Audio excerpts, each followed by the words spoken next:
You're listening to The Boxing Voice.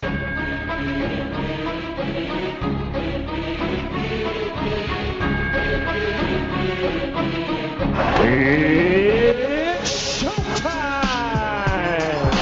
Welcome back, boxing fans. Blood is good. Iron Fist, a master blood. Blood is emotion. Too much blood coming out of the eye. Blood is a story, a drama. Deep gash, blood pouring right into his eye.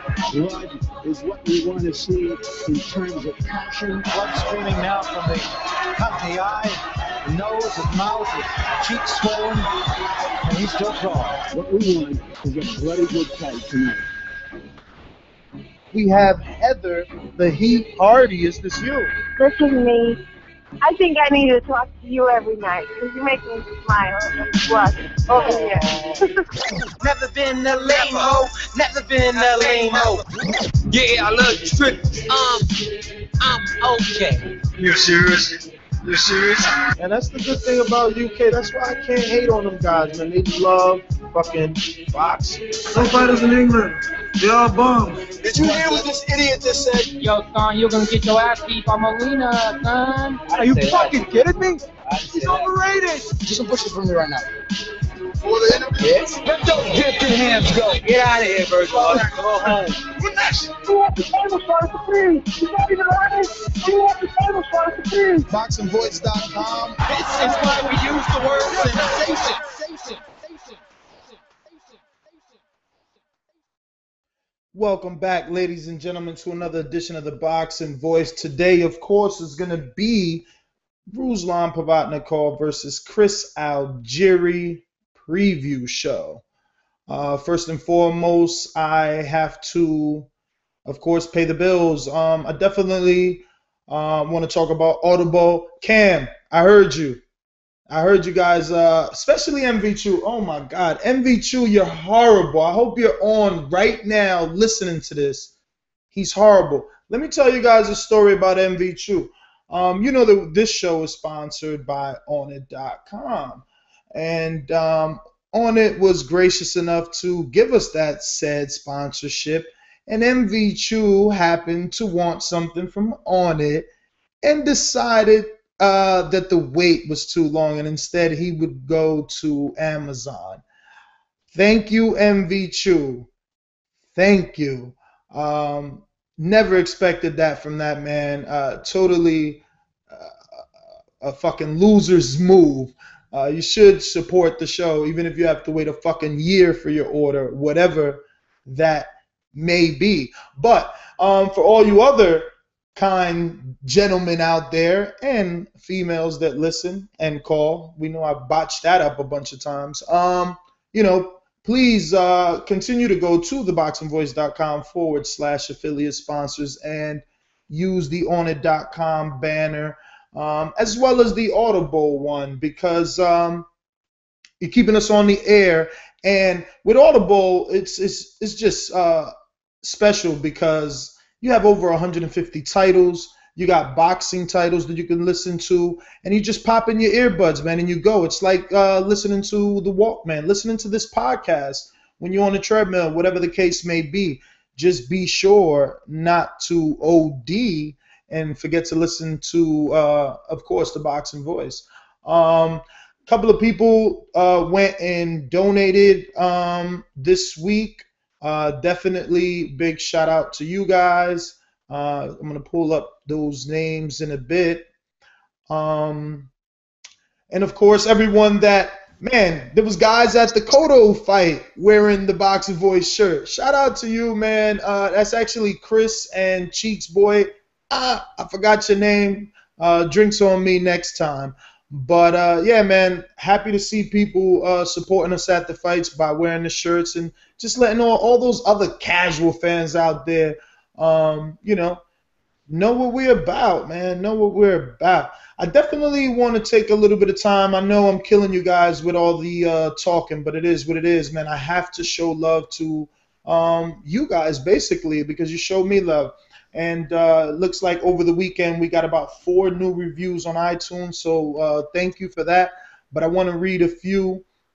This one is by Tweenies. And the title is "A Funny Thing Happened on the Way to Work." And this one right here, I love this one because of what you're about to hear. But the title is "A Funny Thing Happened on the Way to Work." He goes on to say, for the past 10 years of my 45-minute commute each way to work, I've listened to Howard Stern. About a month ago, Stern was on vacation, so I searched boxing podcast to fill the time. And at first, I put on the fucking shameless plug here, OTG Boxing Podcast. After 10 minutes of listening to the obnoxious host, I did another search and stumbled across the Boxing Voice. I'm hooked. The show is hosted by Ness and his knowledgeable cast of characters. There are many regular callers, including the Maniac and Ringside Robbie. These guys know their boxing. Sorry, Howard Stern. The Boxing Voice has won me over. Boom! Damn, I need to whip out the fucking, where's my guns at, man? That's how you write a fucking review. Shout out to Tweenies. All right, let's talk some motherfucking boxing. Damn, it's kind of hard, I guess, if you're a casual fan, to get built up for this fight or this weekend after coming off of the Cotto Martinez. I mean, you know, of course, Cotto deserves another mention. Shout out to Cotto for definitely having the best win of his career, and possibly, I think he probably looked the best of his fucking life, landing all those left hooks. But let's talk some boxing. The Boxing Voice for the voice of the people. So, big news is Porter Brook is headed to August 9th, and it's going to happen at the Barclays Center. Shout out to Sean Porter and Kell Brook for that matter. Unfortunately, we both know, I'm saying both, like it's just one of you guys out there, but we all know that this fight would sell a whole lot better over at, in the UK, clearly. Kell Brook has a following, and they'll probably squeeze a little more tickets. But this is going to be testament to see how well the Barclays Center does as a boxing I guess venue. Are we going to need a big name, or can Porter Brook headline? Now, I'm not necessarily sure if he's going to headline, because there's a lot of options here. So I'm going to give you some facts, of course. Golden Boy and promoter Eddie Hearn reached an agreement, and the purse bid that was scheduled for last week was canceled, according to the IBF and Golden Boy Vice President matchmaker Eric Gomez. Eric Gomez quotes, "We have a verbal agreement, but there are still some little issues," Gomez told, of course, ESPN. "But we have enough of an agreement that the IBF was comfortable enough to call off the purse bid. So the date that we're shooting for is August 9th, but that could change. We have to do our I's and cross our T's, but everything is moving in the right direction," end quote. So, this, I guess, is a good thing, because for me, it is. You guys already know I'm high on Porter. I've been following the career forever. Unfortunately, fortunately, he has not made me look bad when I picked him the way Martinez made me look bad and Broner made me look bad. I think Martinez made me look worse, honestly. But, this is a good thing. So there's also talk, Eric Gomez also says that there's also talk of junior welterweight champ Danny Swift Garcia is also mentioned for this card. And also Lamont Peterson. But no, they're not fighting each other. But Garcia could also wind up fighting in September instead of the Gomez. According to Gomez. Now, my question, I guess, to you guys is, if they're saying he's going to possibly fight in September, do we expect him to be back on a Mayweather undercard?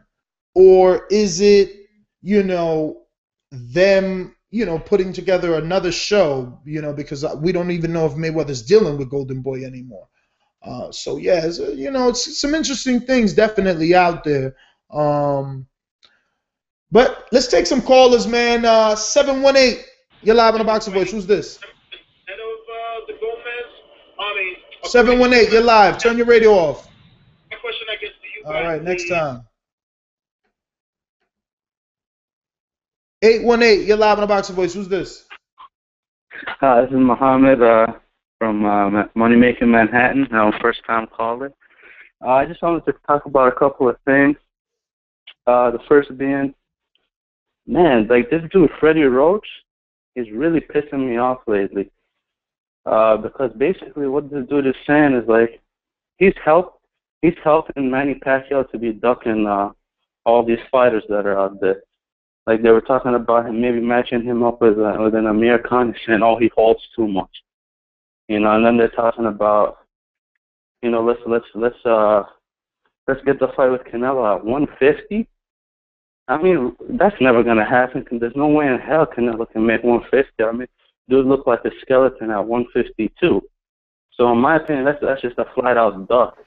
You know, he only wants his fighters to be fighting guys who are either shot or he knows he can beat. You know, De La Hoya, Martinez. You know, that's just bullshit. So, you know, just let me know what you think about that. And also, people saying about this Provodnikov fight with Algieri, they're saying, oh, well, you know, Algieri's gonna box circles around him like how Herrera did. But come on, Algieri's not on Herrera's level. You know, we don't know what Algieri's chin is like. We know Herrera, you know, he can box, and this dude has an iron chin. You know, so I think this Saturday, Provodnikov is just going to walk right through Algieri. All right, brother. Listen, you know you're boxing, and I agree with you. This, you know, I was leaning towards Algieri because I do believe that, you know, Provodnikov can be outboxed, but Algieri, man, he just hasn't seen this level of opposition. The biggest win on his career is Emmanuel Taylor. And, you know, if you go through the list of names that he's fought, a lot of those guys had losing records, man. I think I seen like 2 dudes that were, that never won a fight. Like, you know, yeah, man, Ruslan, and Ruslan is so motivated. And after watching that 2-day Ruslan Provodnikov on HBO, that I told you guys, man, my opinion of him changed. And yeah, this is I don't know, because I still believe he can be outboxed. So sometimes guys don't have anyone on their resume, and it takes that one night, it takes that opportunity. You know, that Rocky story, the American dream. So he possibly could do it, but man, I'm fucking picking Ruslan. I need a win. I'm picking Ruslan. I need a win. I've been losing like crazy, man. Fuck. But yeah, man, I don't know. I would have to definitely go with Ruslan. And now, here's Vic.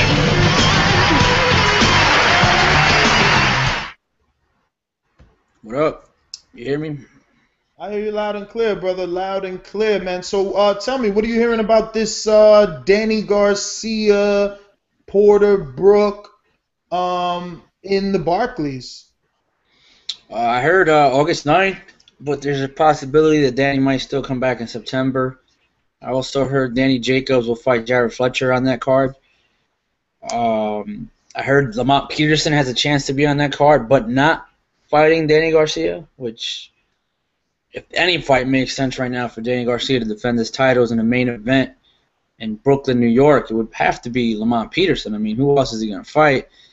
There's a lot of possibilities. I mean, we're still figuring out what's going on with Golden Boy and this whole thing. So, as far as I know, at least Kell Brook, Sean Porter's in New York. That's what I know so far. Now, who's the headline? Is Porter, Brook, headlining? Because if Danny's on the card, I can't see him not headlining. If Danny's on the card, I'm sure he'd be the headliner, but I still just don't understand why they're not trying to make a Lamont Peterson fight at this time. Yeah, I mean, that possibly would be the biggest fight. They could possibly sell that out because Danny was doing, mid 13,000s in that building, and Peterson, he's got a huge following in DC. I mean, he sells out that armory. I don't know. You see that? I mean, I guess because Danny's the A side, he would get the Barclay, because I think that fight would do better probably in DC. Man, DC's awesome. I mean, you guys already know that. DMV area, where the fuck y'all at, man? Call in. But yeah, Vic, I know that I was telling them that too, that it's interesting because we don't even know what's really going on. We don't know if Garcia's contract is up or not. We don't know if he's Golden Boy or just Haymon. And if they're saying September, does that mean he lands on a Mayweather pay-per-view again? Could be. I don't see why not. I mean, that would make some sense. I'm not sure. I haven't checked Barclays. I haven't checked the New York State Athletic Commission to see if anyone has a hold in New York for September. So, I mean, I could do that later, well, tomorrow, not today, to see if someone, if Golden Boy has a hold for a September date in New York. But, I mean, who knows? Who knows what's out there? I mean, we still have to see what's out there, man. We still have to figure out what is going on with Golden Boy before we can even begin to speculate what fights they're trying to make. Yeah, man. Well, I mean, I guess this is sort of a step in the right direction because this is some new, like as soon as Showtime says this is happening, like if we see something, what's this guy's name, Bernstein or Farhad or someone talking about it on air, then it's a good thing because that means Golden Boy is still moving forward. They're still doing business, with new secure television dates is what I'm saying. But Porter Brook, finally, it's happening. Finally, this was a guy you was picking to beat Devin Alexander. So are you still high on him? Is this guy gonna beat Porter? How is this fight gonna look? Does he have to worry about home court advantage? I mean, because Porter's from Cleveland, Akron area. So technically it's not his hometown, but he's American, so it's his home country. I mean, what do you think? Is Porter safe? I mean, is Brook safe coming over here? I mean, he was going to come over here for Devin Alexander. I mean, the reason I picked Porter to beat Devin because I knew Devin could be bullied. And Porter would have been that bully if he had taken that fight. Instead, Sean Porter took the fight, and Sean Porter bullied the hell out of him. In this fight, I'm leaning towards Porter. I just think in a rough and tumble fight, I'm going to go with the guy that has shown me that can handle that. I didn't think the Devin Alexander Kell Brook fight was going to be all that tough for what's his name, Kell Brook, because I don't think Devin has that, I don't think he has that bull in the ring. I mean, when there's another bull across from him, he does what happened with the Tim Bradley fight and what happened in the Sean Porter fight. So with that being said, though, I think Sean Porter should be the favorite, and I'd probably pick him to win at this point. Yeah, I mean, that's an easy pick for me. I got to keep going with Porter. I never was thought highly of Brook, and in my eyes, it's just my opinion, guys. Please don't attack me, but in my eyes, he was kind of bitch made. Like, he had to fight with Devin, and there was always an excuse. Then,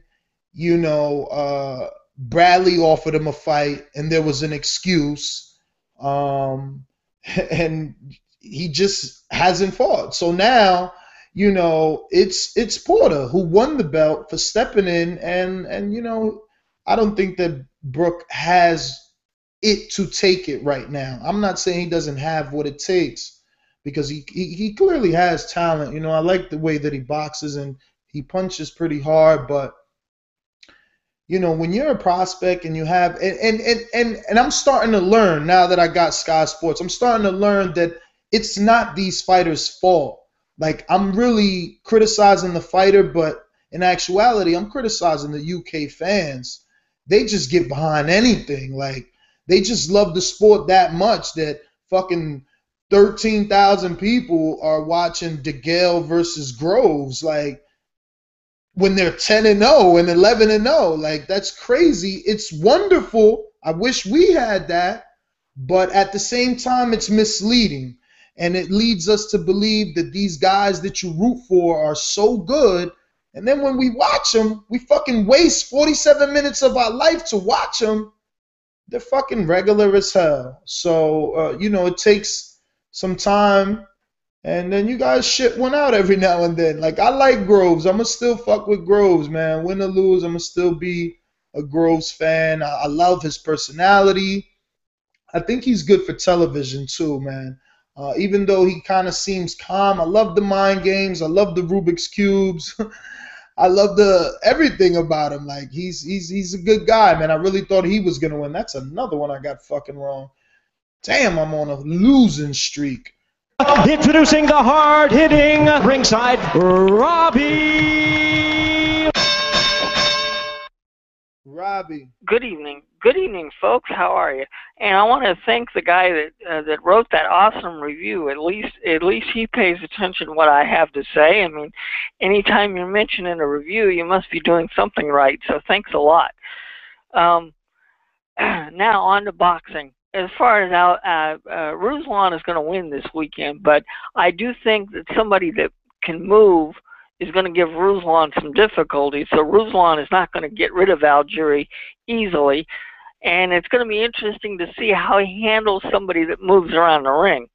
But I do think that he will win very easily on Saturday.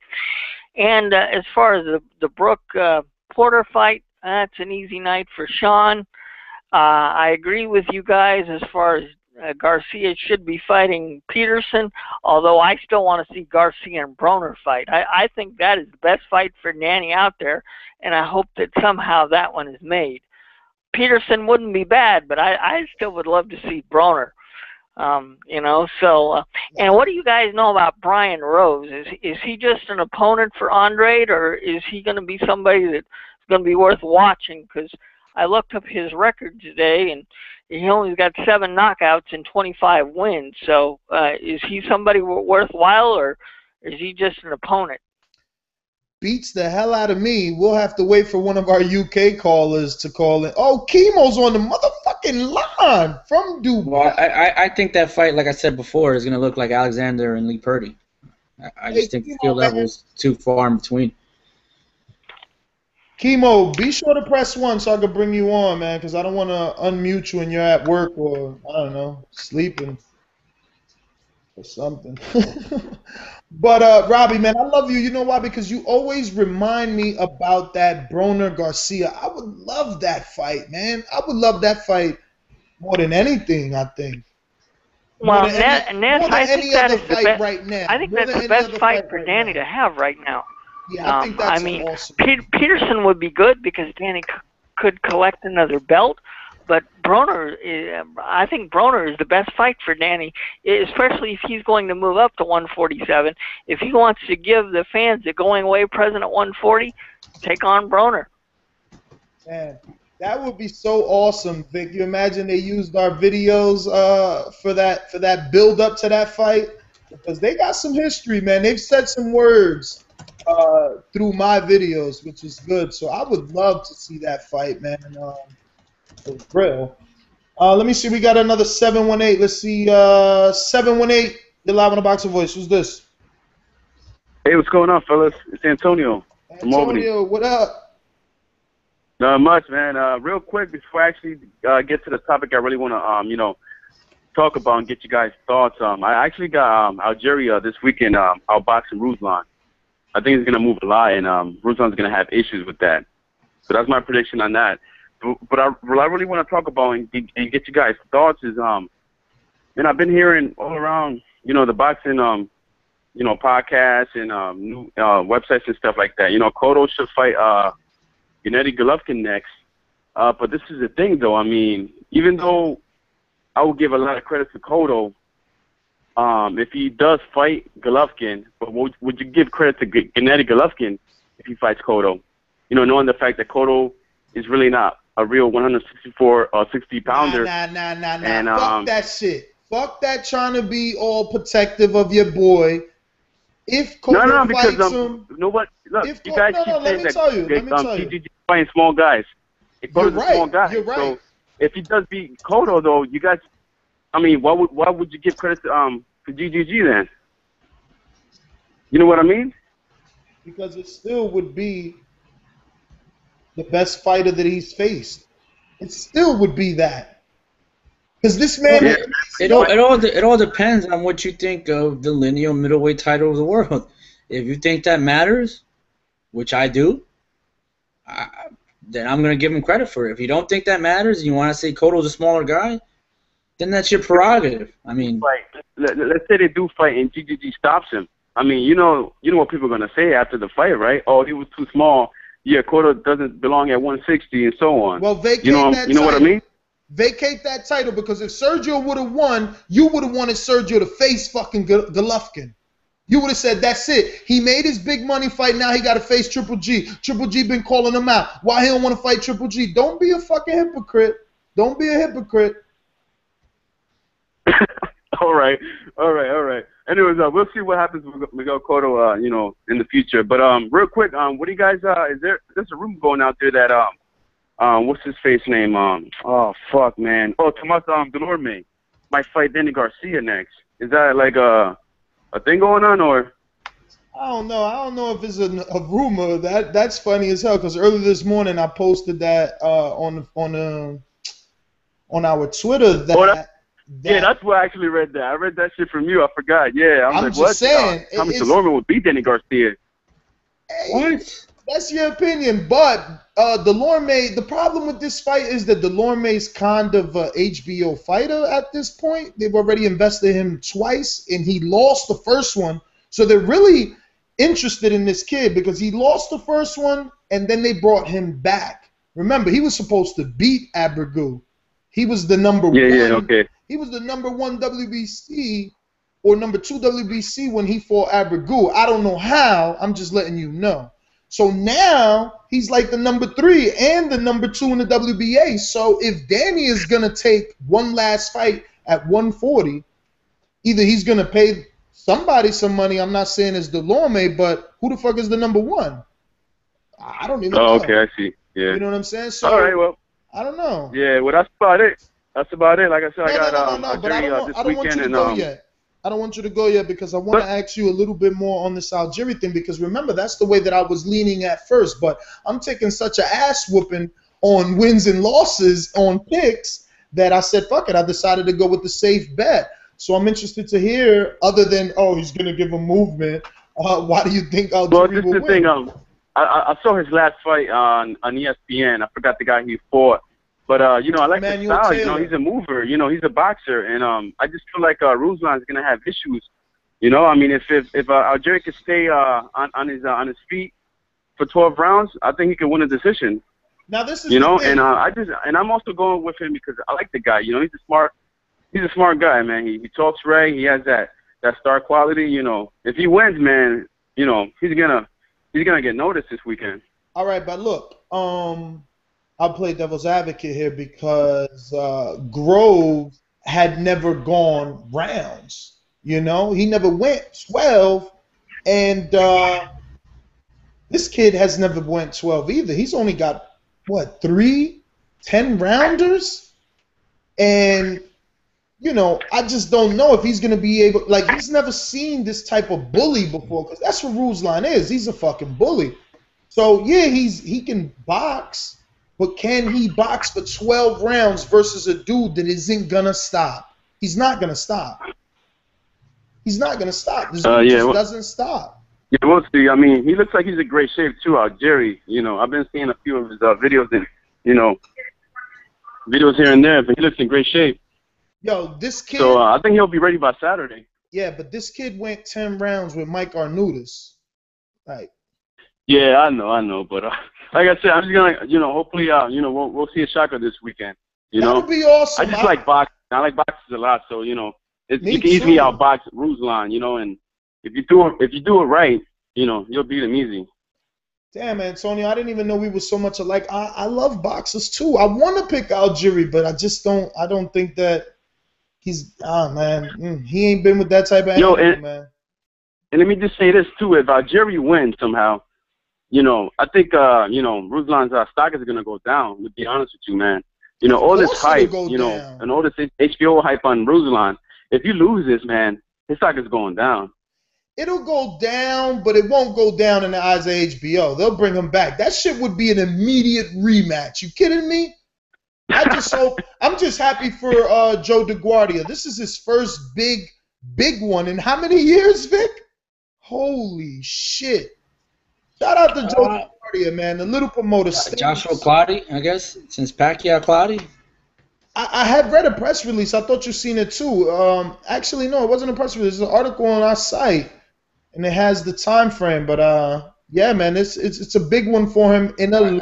I think Clottey was still top ranked back then. I don't remember.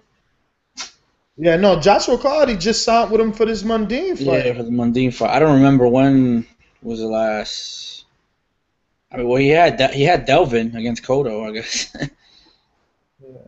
If I was at the club, I balled. Chemo. What up? What's happening, boys? Yo, I'm liking this new chemo. That's staying up late, man. That's what you're supposed to do. It's because he's watching soccer, man. Yeah. Don't give him credit. Oh, you watching soccer? Actually, I was watching the fuck World Cup. Yeah, he's watching the World Cup, man. That's not cool. Yo, but Les, man, don't do it, man. Don't pick Algieri, dude. Come on. We already took a big hit last weekend, man. You can't take another one, dude. Algieri has 8 knockouts in 19 fights, doesn't he? He's got nothing for Ruslan, man. Ruslan's going to run through him like a fucking buzzsaw, man. Don't do it, dude. Don't change your pick, please.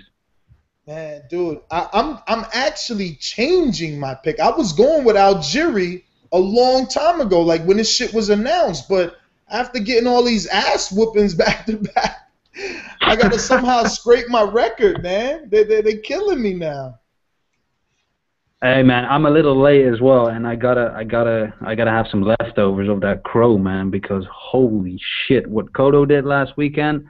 I mean, I didn't talk to you guys about it yet, but I'm still in shock, man. I'm still in shock, and I don't know if Beeb's on the call or not, but if he's listening, man, he called that shit so dead on. Like from the knee to the movement, not being there, to not being able to get his punches off, to Cotto's left hook. I mean, that prediction was just like 100% accurate, and I gotta give him his props, man. I mean, that was just it was over after the first round, man. I couldn't fucking believe it.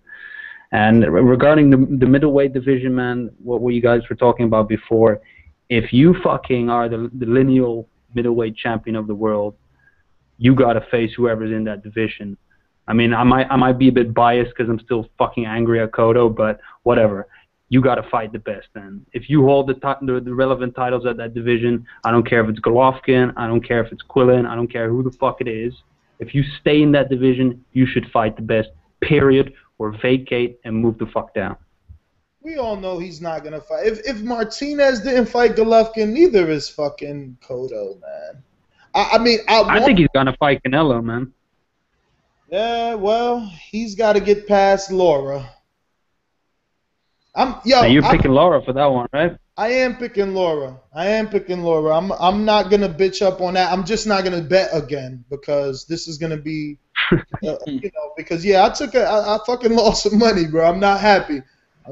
Shout out to UK personnel. He ripped me for $30, but he donated 10. Shout out to you, man. At least you giving back my own money. But yeah, man, I took an ass whooping on cash, so I'm not gonna bet for the Lara fight, but I'm picking Lara. He's winning this motherfucking fight.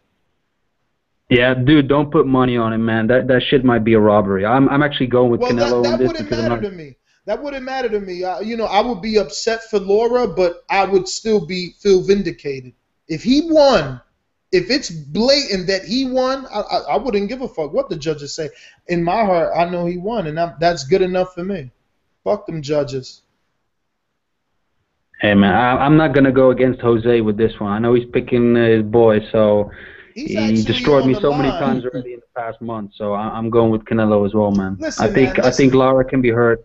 Listen, Chemo, I met Jose, like, I've been knowing him now forever on this phone and on this calls and all this shit, but I met Jose in person, and he's a fucking great guy. This guy is a genuine, the way he is on the phone, he is in person.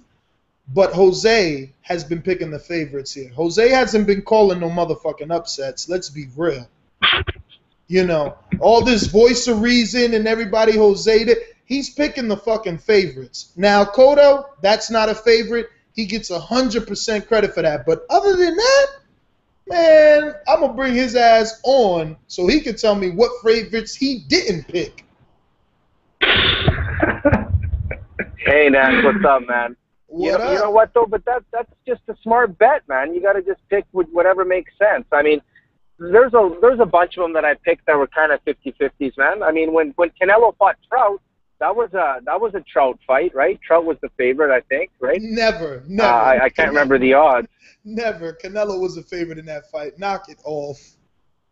Well, at least in the hardcore fans, in the eyes of the hardcores, man, everyone thought Canelo was a chump, right? Yep. What about when? You get credit. We'll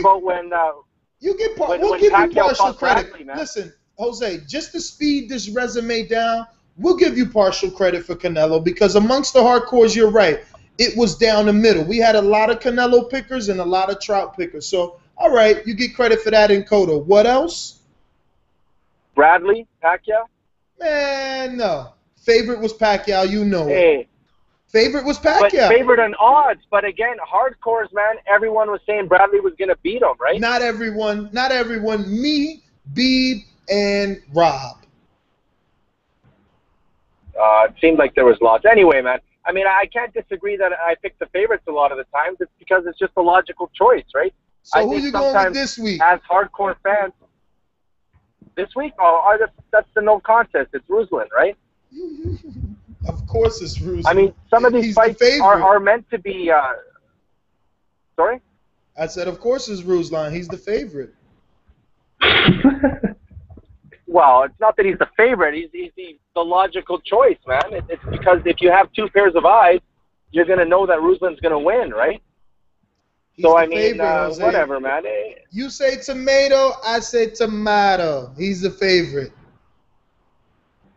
Of course.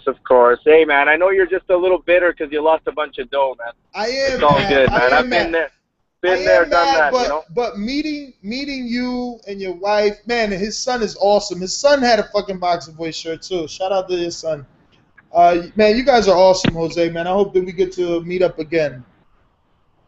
Oh, absolutely, man. Absolutely. What I wanted to say was, apart from meeting all the boxing fans, man, that was really awesome to meet everyone, like, you know, Peter Soprano. That's what I was going to say, man. Pete called the fight, man, better than anyone, better than Beeb did, man, because he said that Cotto was going to knock him out, man, in the 8th or 9th round, and that's exactly what happened, man. You know, so, or he's going to stop him in that round. So shout out to Pac-Man 22-5-65-12, whatever his Twitter handle is, right? And he still got all them fucking numbers. Yeah, it was good. But you know what? I have to disagree with you guys, man, saying that that Martinez was on a peg leg, man, because a peg leg was Yuri Foreman, man. That's when your knee's giving out on you and it's collapsing on side to side. That wasn't the case with Martinez. Cotto caught him early. He stunned him, and Martinez was never able to recuperate, man. Hey, so I mean, I don't think it was the knee, man. It was him being out of shape, him not being in proper training conditions, but it has little to do with the knee, man. Everyone's making it seem as if this guy was fighting on one leg, man. Jose, you know, I slightly, I mean, I do agree with you. I agree with you, and I said that immediately in the Sunday show. It didn't look to me like the knee even played a fucking factor. I think it's the reflexes. I don't even know if it was the reflexes. He didn't have any reflexes. He didn't have anything. Discrediting Cotto. I'm not gonna discredit Cotto. I don't even. Well, I'm not either. I'm just saying He's an old fighter.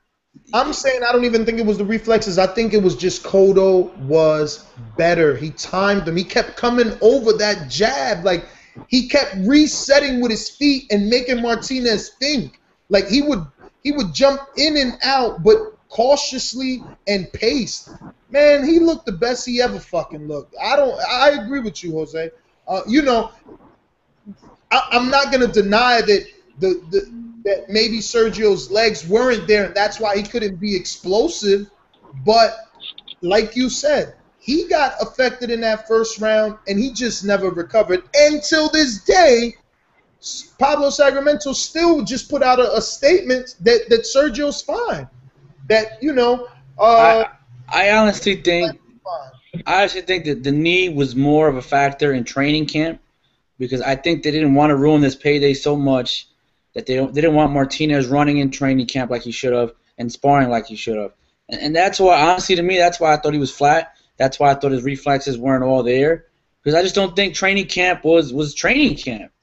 That's just my opinion, and that's all I'm saying. Man, fuck that nigga, man. It sucks that he lost that shit and he wasn't 100%. And there was that same article that I read where I think it was, I don't know, but the point is, I don't believe that Sergio knew he was hurt. All you guys saying that bullshit, you need to stop. Stop tweeting me with that garbage. He didn't know that he wasn't 100%. Fuck that. Because a dude that is there to collect a paycheck, why would he even make it out the first round? He went down 3 times. Why not just stay the fuck down? Why keep fighting 9 more rounds and keep trying? Like, all you fuckers that's out there talking shit, stop, for real. That's just corny. Of course, he gave his all. Yeah. Martinez didn't need the paycheck, man. He could have fought some guy of a lesser name and still made similar amount of money, right? And not ruined his name, which is what Cotto did, right?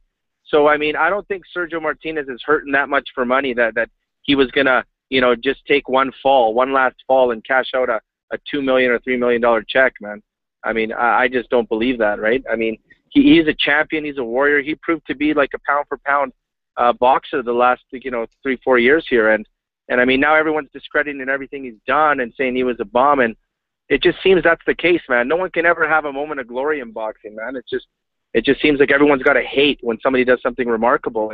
And Cotto did something remarkable. Is he going to fight Triple G and beat him? Like, I personally don't think that's a smart move, because Cotto's deserved to have a rematch against Floyd, or he deserves to have a fight against Canelo, right? He doesn't have to build up Triple G's name, as somebody said last show, right? It's not on him to grow Triple G. It's on him to cash out, and not cash out, but cash in and make some big dough and get right. And the Cotto that we all thought he was going to be, 5, 6, 7 years ago, right? So that's what I think, man. Man, Jose, I agree with you again. I'm the one that said that last week, that they're probably going to throw a bunch of money at him because Triple G needs a name. That's why when Antonio said what he said, listen, Cotto's the middleweight champ. He's going to have to fight or vacate the title. He's probably not going to vacate the title. He's probably going to get a mandatory, not a mandatory, what's it called, Vic, when you're a voluntary mandatory defense or some shit like that versus someone else, make a little bit more money, and then drop them titles because he's on a high.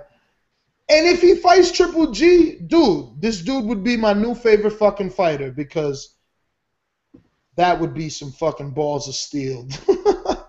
That he would show tremendous balls. Who knows? Maybe you know how Freddie Roach is. He always thinks he's like this fucking. Well, he's proven that he's this great trainer and knowing exactly when to go in and fight guys. I don't know if he's gonna say that this is the right time to fight Triple G. But if anybody could come up with a game plan, I guess it's Freddie. Even though it failed the first time versus Martinez, and he blames that on Chavez. I don't know, man. But. Well, I mean, he had a motivated guy, so. What happened? I mean, in Cotto, he had a motivated guy that actually wanted to make history. In Chavez, he had a guy that would train in his living room in a hotel and eat cereal and have pink panties on, or whatever the fuck he was wearing. So, makes a difference. Yeah, it definitely does. I mean, listen, as a fan of the sport, I'm torn on this one. Would I want to see Cotto face him? Yeah, he'll show balls. Would I be mad if he doesn't face him? Nah. Nah, he already did what he had to do with that Martinez win. That's it, man. He's good. He could go make some money. He could fight. Like I'm cool with maybe not Triple G. Peters. What's his name? Quillen. Let him fight Quillen or Sam Solomon, man. Hey, go. I say unify with Sam Solomon. Sam Solomon is 40. I don't know. I think if you take one or two fights at the middleweight division after this, you got to fight the guy that's #1 contender. Retire. He could fight Sam Solomon and either retire or keep ducking Triple G. Why not? People do it. I don't know. Then drop that lineal title then. Listen, like I said, if he does it, he's got balls of steel, and I'm gonna be fucking like his #1 fan. But tell him to drop. You could drop the lineal title and go fight for the other titles. I mean, if you're the lineal middleweight champ of the world, you gotta take on the #1 guy. I just see it happening, man. I just see it happening.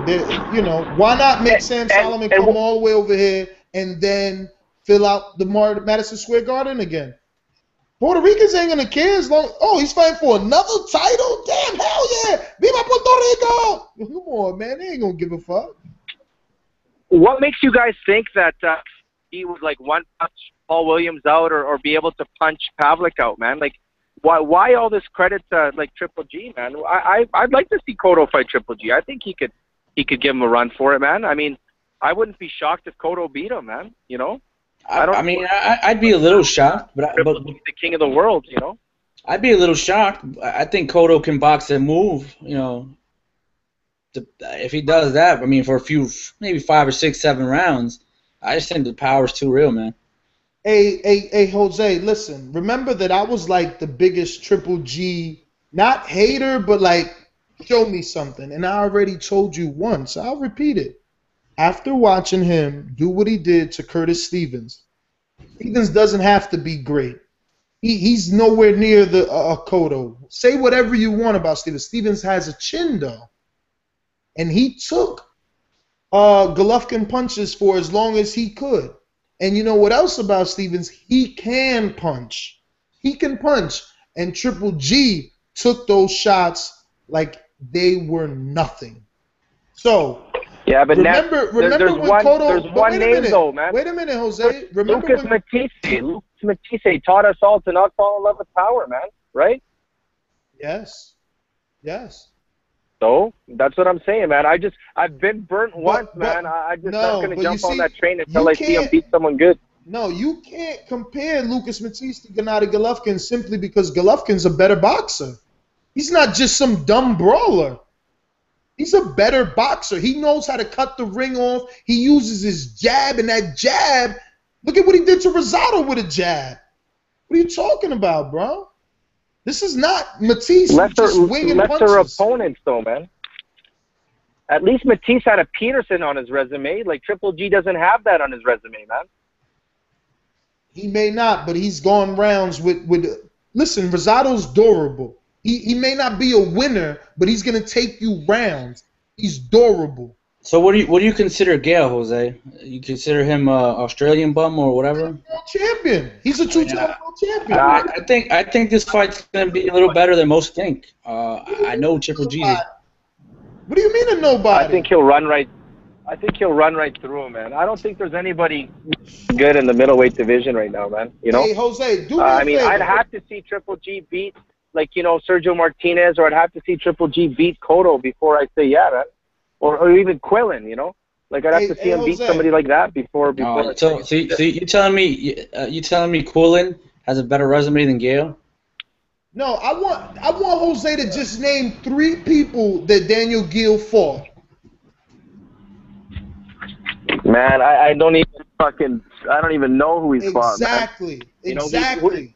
That's the fucking point. So how could you discredit that man? Get out of here, You know what? I'll tell you, if he was good, I'd know who the fuck he's fought because I've seen him on TV more, man. That's why I know he's a bum. Because if he was good, people would fucking the big fucking broadcasters would put him on TV, man. It's just common sense. Well, they've tried to put him on. They've tried to put him on TV. He just said no twice. My friend, casual fan mentality. That's a damn shame that you spend thousands of dollars to fly to fights and you're gonna fucking have that way of thinking. You're disgusting. I'd never fly to watch Gale fight, man. You're disgusting. That's the way it is, man. That's the way it is. So that's why you're sold on Ruslan, because HBO sold them to you? No, I'm not necessarily sold on Ruslan either, man. I'm just saying I like watching Ruslan fight, man. He had a great fight. He had the showcase. He fought against the champion, and he did well. So this is maybe Gale's chance to be on that showcase. So if Gale does well and kicks the shit out of Triple G or fights with him and you know, exposes vulnerabilities to Triple G, then hey, all props to him, man. But I'm not gonna fucking you know, like the guy or follow some nobody until he proves that he's good, man. That's just the way it is for me. We're not asking you to follow him. We're asking you not to discredit him the way that you did. You called him some nobody bum because you don't know him. I don't know him. That's why I'll know him when he fights Triple G, man, and I'll know if he's good. And guess what? If he gets the shit kicked out of him, then I'll tell you, guess what, man? I was right. And you know what, Ness? When you and I go against each other, I'm almost always right compared to you, man. So whatever. This probably won't be any find different. out. We'll find out. Canelo Lara. We'll find out. Oh, we'll see. You're gonna have to give up your song. Don't forget, man. Whatever. I forgot about that bet. We're gonna have to discuss the details, but I'm not backing out of it. Oh yeah. Okay, I remember now. I remember exactly now. All right, I remember. Man, I'm not even worried about that. Not at all. Laura's a way better boxer. Way better boxer. And I know Vic's going with Canelo because Vic loves the favorites too, just like you. That's not true. I mean, I've picked upsets. Give me some credit. I don't know. I don't remember upsets coming your way. I've picked upsets. I upset, man. That was I was on the Ruslan train before you were. You were over here. Mike Alvarado's gonna outbox him. Ruslan can't do shit. Yeah. Ruslan made that motherfucker quit. Yeah, but that wasn't an upset. It wasn't. Come on, man. Get out of here. That was an upset. Everybody and their mother was picking Alvarado. Listen. Let's not forget that the world christened Ruslan after the Bradley fight. Right after that fight, and they show you that. They showed that in the 2-day fighter. They showed that 2 days came after Alvarado. It didn't come before. They had it didn't come before. Remember, this is a hometown fight for Mike Alvarado. This isn't Ruslan. We're doing this for you, Ruslan. This is for you, Mike Alvarado. You beat Brandon Rios. We want to put you in Pacquiao. Go to work.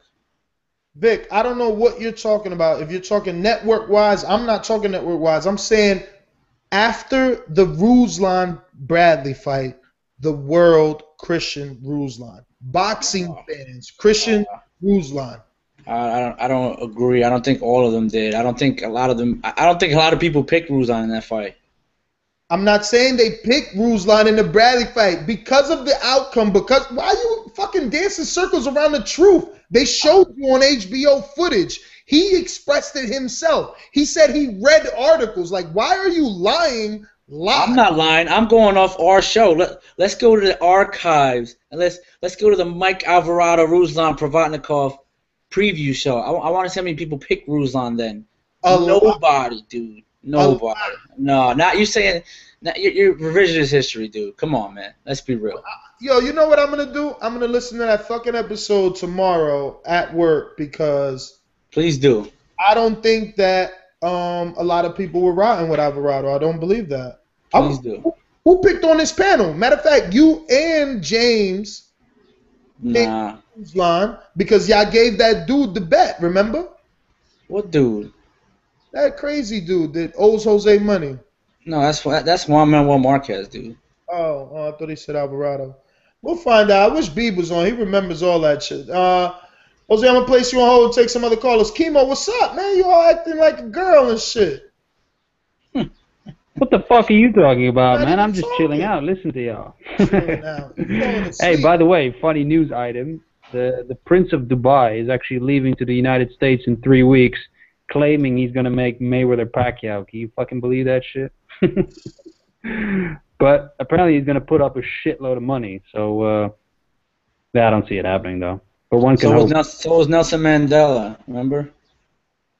Everybody, man. Wasn't Khan supposed to be fighting in Dubai? It's always a rumor about somebody in Dubai. Whatever. But by the way, Ness, I picked Alvarado as well, but I do remember that there was quite a bit of a mixed bunch. I think it was about 50-50 on the show, man. All right, so 50-50 is worse. I mean, not even worse, but 50 is still benefits my argument that a lot of people fell in love with Ruslan. I disagree. I remember that show. That was my Basking Glory show. That was my Basking Glory show. It's no problem because I'm gonna listen to it. You know, I ain't got no problem with that. I will listen to it. So, Kimo, I'm going to place you on hold then since the cat got your tongue, and I'm going to get to some other callers here. 716, you're live on the Boxing Voice. Who's this? Ness, it's Mike, man. How you guys doing? How you holding up, Ness? Doing all right? Man, I'm still wounded. I know you are. I heard Sunday, so I heard how depressed you sounded, bro. I felt bad for you. I was going to send you like a fruit basket or something like that. You know, I didn't even know that I sounded that bad until I went and read all those comments. People were saying, Ness, you didn't sound that bad. You straight up said you were like you were like I don't remember your word for word, but you didn't sound like you said I was depressed. You were like I was sitting in the stands, I was sitting in the seats, watching what was happening. And I think your exact words were like, I was so depressed I was going to cry or something like that. I don't remember exactly what it was, but I wasn't sure if it was the money you were losing or because of your inner hatred for Cotto. You know? It was both, dude. It was both. It was the realization that I was going to have to fucking PayPal all those people because, believe me, I was so sure that casual fans would be like, oh, Cotto, I'm picking Cotto. $20? And I'm like, yeah, $20. That ain't nothing. And it just kept happening to so many people until when that shit added up, I'm like, holy fuck. I forgot about Ramiro. Ramiro see me in the bar. He's like, remember we bet $100 right before the fight. And I'm like, all right, because I was still sure right before the fight. Why wouldn't I think Martinez? So another $100 bet. Oh my God, I was going crazy. I wanted to hang. Well, I'm not going to be a punk and tell people I picked Cotto because I never made a pick, but I did. And honest to God, text everybody I knew and all my boys watching the fight and stuff with my patent, gut feeling Cotto was going to do it tonight. And I can't honestly say, though, I never bought into he's not going to make it through 4, he's going to he's leaving a stretcher, he's going to be retired. That dude's just, I don't know, people just underestimate that guy's boxing skills, and they've done it for years, and I think it's because of the wars he's been in, because of the exciting fights he's given us, that people just think he's like a brawler, like a bar fighter, like a glorified Brandon Rios or Mike Alvarado or something. He's not. He's really not. He never was. He's had some tough times, but he showed you footwork, getting in with that jab, getting out, even a little defense. I mean, don't get me wrong. It was a surprising result. I'm not going to, act like I wasn't surprised he ran through Sergio like that, but people really underestimated Cotto, and now after the fight, everybody's on the Sergio had one leg thing, and I mean, watching that fight, Roy Jones Jr., I love Roy Jones, but he did a discredit to that fight, and he definitely overreacts sometimes when he's announcing with his whole, in the first round with his whole, that knee's gone, trust me, Jim, that knee's gone. Bro, that dude's legs were gone because he got a concussion with a left hook to his temple in the first round. His knee was fine. The medical reports are back. He's got a broken nose, that concussion, and his knee and hand and everything else came back clean. Like that, like Jose was saying, and like you even agree with, and I give you credit for agreeing with it. Don't get me wrong. I wouldn't trade knees with Sergio Martinez, but his knee was fully functioning during that fight, aside from having a concussion from the guy who did it to him. I mean, it wasn't a peg leg in there. He could have had 3 legs that night. He was getting destroyed. It's just that's the truth of the matter, and people don't want to accept it. But my thing is this, right? Regardless of the knee, it was at his best in the first round. Because that's when the fight just started. He didn't do nothing. It didn't get hurt yet, nothing, because it was at his best when he walked into that ring. And when he walked into that ring, he got his ass whooped in that first round. It didn't even matter. He got hammered. Yeah, man, I was fucking upset. And he said himself, to his credit, because I'm a huge Sergio fan. To me, he's like Cotto. If you like boxing, it's hard not to like guys like Sergio and Cotto. I mean, if you're a fan of the sport, are the kind of fighters you should always root for because they will give you the fights. They will make the fight that, they won't do the whole, they don't duck. They don't duck. They give you great fights. And I've always liked that guy. But to his credit, he said after that first round, he never fully recovered, not from his leg, but from being rocked. And people were mistaking shaky legged or punch drunk or the other terms we use when a boxer is rocked, when his legs go. People were mistaking that and I think Roy Jones was part of the problem. And I understand why. They were mistaking punch drunk for, his leg got tore up again. Bro, he didn't punch him in the kneecap. He punched him in the temple. He didn't his torn ACL or whatever didn't come up and punch him in the face. He got rocked. That was a monster left hook, and there were about 3 of them in a span of 1 minute that his brain never recovered from. And Cotto just destroyed that dude. And and another thing, I guess I shouldn't be shocked, but now I'm hearing, well, he doesn't have the balls to fight Triple G, or if he does fight Triple G, he's ducking people. Again, I don't know how this happens, but even after this, people still want to talk about this guy like he doesn't have balls. When has Cotto never had balls? The guy's fought everybody in a 10-year era that you were hoping everybody else would fight. He's fought all of them, some of them twice. I mean, I personally hope he doesn't fight Triple G. And again, I would say that's an extremely dangerous fight. Triple G is bigger, stronger, and he hits harder than anybody's ever fought. So I hope he doesn't do it as a fan. But, I wouldn't put it by him. I mean, I wouldn't act like he's scared to do it. I mean, it's pretty amazing anybody would actually think he's scared to fight Triple G at this point. But, that's just the way it goes, I guess. When people don't like somebody in boxing, man, it's amazing. It really is. Yeah, man. Me personally, I feel bad for Sergio. Cotto didn't need this win. He was still going to get credit for trying. Almost as much credit as winning. Of course, he's getting tons of credit for the fashion in which he won, but just trying alone and being competitive, he would have gotten credit the way he got credit in the Mayweather fight. And regardless of the win or the loss, he was still the first ballot Hall of Famer. Martinez needed this fight. He got robbed in a Cintron fight when he knocked that man out in front of all of us. All of us. He knocked him out, and he got robbed. Then he got robbed in the Williams fight. And then HBO people wouldn't listen. Alfredo Angulo ducked him. He didn't take $750,000 to fight Angulo when he only had 1 loss. And he was being showcased on HBO. When he had already fought Cintron and Harry Goyorgi, Martinez never got a break. When he fought Chavez, he only got 1.5.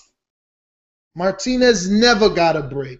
In this fight, he wasn't the A side, and he only got 1.5. Martinez never got a break. He needed this win more than anybody. So I feel fucking bad for him, but that's the way the motherfucking cookie crumbles in boxing. It is what it is. But this is, preview show for Chris Algieri Ruslan. I think we should just dive into that and basically chew it up about that for the next hour or so. And we got some other callers here, but before we get to them, Vic, I don't know, man. You don't give Algieri any type of chance? Like, how many rounds you think he wins in this 12-round fight? I actually think Algieri is going to do well in the beginning. He's much taller, much rangier, is a mover. Sometimes he doesn't fight to his height, but I think he's going to give Ruslan a little trouble early on. I think Ruslan catches him, 6 or 7. I say between 7 and 9, but I think Ruslan loses some early rounds, in my opinion. I've seen not a lot, but I've seen some people actually riding with Algieri, which I'm guessing they're thinking because Herrera outboxed him that maybe Algieri could do the same. Not sure. I'm not sure of that. But then again, Ruslan last year was an ESPN2 fighter, and anytime he stepped up to the big leagues, Bradley, we didn't give him a shot because, he's a typical ESPN2 fighter. He's never going to graduate. He's not going to win. Who knows? Maybe this is Algieri's time to shine. But that being said, I think early on he gives Ruslan some issues, and then I think Ruslan catches him late. Ruslan is one hell of a second-half fighter. One hell of a second-half fighter. That's true, man. And the problem in this fight for me is that while most may think that Algieri's height is going to play to his advantage, I think it may be a disadvantage. I think that he's going to be more open to overhand rights because of that. That and because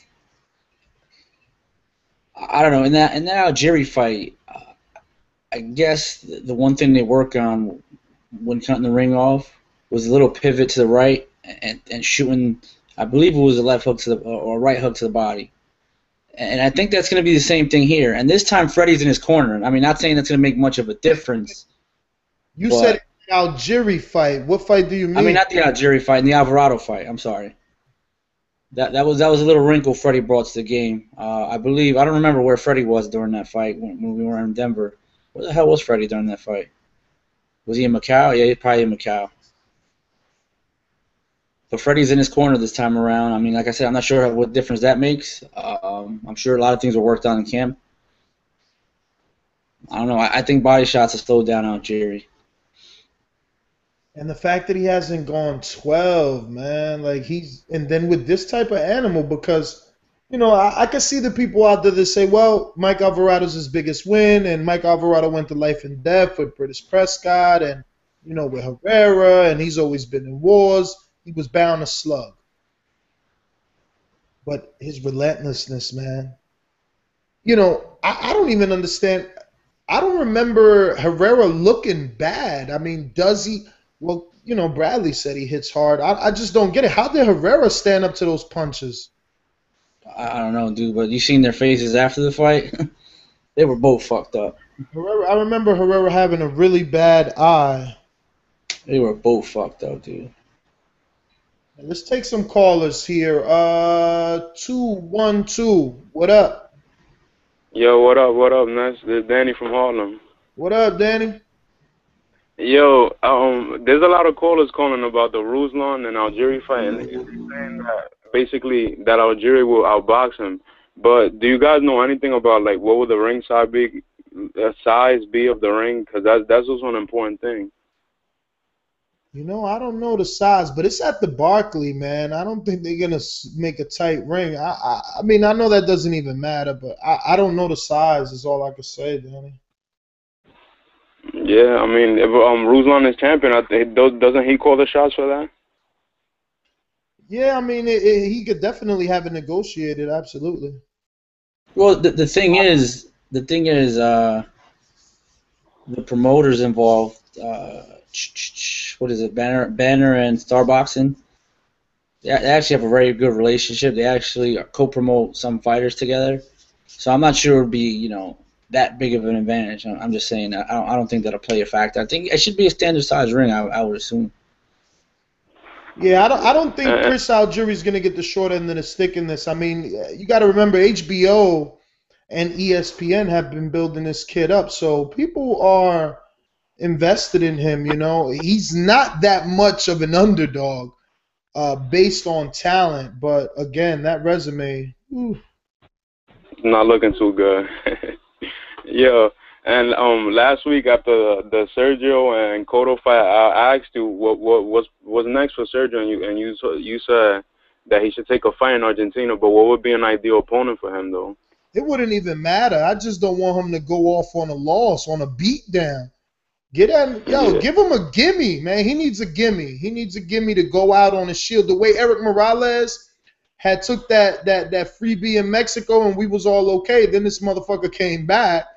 But, yeah, we got to give him a gimme, man. Give him a gimme and leave him be, man. Just let him go back home. Yo, and did you get to watch the fight again? No, not yet. But this is the thing. I watched it on like a 55-inch. I was in the arena, but once that fight started, I went to a monitor because I hate being live at the fights. I don't even know why people love that shit. I can see it better from my TV. One thing I want to tell you, when you watch it over, pay attention to the knockdowns, because I feel like Cotto won, there's no doubt about it, but I feel like none of those knockdowns were clean, though. Watch it carefully when you watch it over. No doubt. Vic, you what do you think about that? Any of the knockdowns? I mean, did you? Well, I think the first one was definitely clean. That body shot was serious, dude. I mean, that No, shit has yeah, to. but That's when he went down, he cuffed him like on top of the head. That's when Sergio felt like almost on his face. well, yeah. I mean, it's a legal punch, though, isn't it? Back of the head. Nah, it wasn't back of the head. It was the side. It was the temple, dude. No, that's when he got wobbled, but when he went down for the first time, like, Sergio was trying to grab onto him, and Cotto swung twice, and it grazed him, like, on top of the head. He went down. But it wasn't in the back of the head. Like, the ref could have called it, like, just a slip or something. Nah, I don't see that. Especially if the guy's trying to hold on. I mean, y'all should definitely watch. I want this. Like, when he watches it, I want him to talk about it. I'm gonna check it out. They're gonna show it this Saturday, so I'm gonna watch it and record that shit anyway because I need to watch it again. It's gonna be painful, but I need to watch it because Cotto looked so good to me the first time around. I want to be 100% sure that Martinez, because again, regardless of the knee, that first round, that's when it was at its best. So I just want to look again. I'm gonna watch again regardless, man. No, I don't think the knee was even a factor because at one point in the fight, like during the 5th round, Cotto like turned the way, Sergio ran towards him. Yeah, man, it was bad, man. Let's stop talking about it. Yeah. Yo, I want to say one last thing before I go. Who y'all picking for this Lara and Canelo fight? Because I was looking back at some fights, man. I still don't even know who to pick. Yeah, man. Look, I've been Team Lara for a long time, so I gotta stick with my guns. Chemo's on the line. I don't want him to call me fucking a hypocrite. I gotta stick with Lara. Yeah, I don't even know who to pick. It just seems like Lara is just like a one-trick pony. It's just like a jab, then a straight left, and then he moves away. It's like nothing else. He don't follow up with like a lot of combos and that's what Canelo does. And on top of it, Canelo punches too with both hands. Yo, you're absolutely right. Canelo, I feel like, because I'm nervous about this fight, I feel like Canelo can be the more active puncher, but sometimes that's exactly what Lara needs because he's the counter puncher. So, yeah, he's a 1-2, whatever you want to call it. But if he's on, if he times him, I mean, look at his last fight. It's going to look like the fucking Trout fight, dude. If he times him, it's like Mayweather if he's on. But you see, he's not like Mayweather because Mayweather adjusts it, and no matter what, he eventually zooms in on his target. Like, we seen Lara not really be able to do that. He definitely doesn't have the defense of a Mayweather, but he's accurate like a Mayweather. I'm telling you, he's accurate, bro. He's gonna be pop shotting the shit out of Canelo. Hopefully, that's the way I see it. But I'm nervous on my own pick, man. I've been having it wrong. Man, I'm excited for this fight. I can't wait. Yeah, me That's too, all Danny. I gotta say for now. I'm gonna put you on hold, brother. Thanks for the call. I'm gonna move down the line. 848. You're live on the Boxing Voice. Who's this?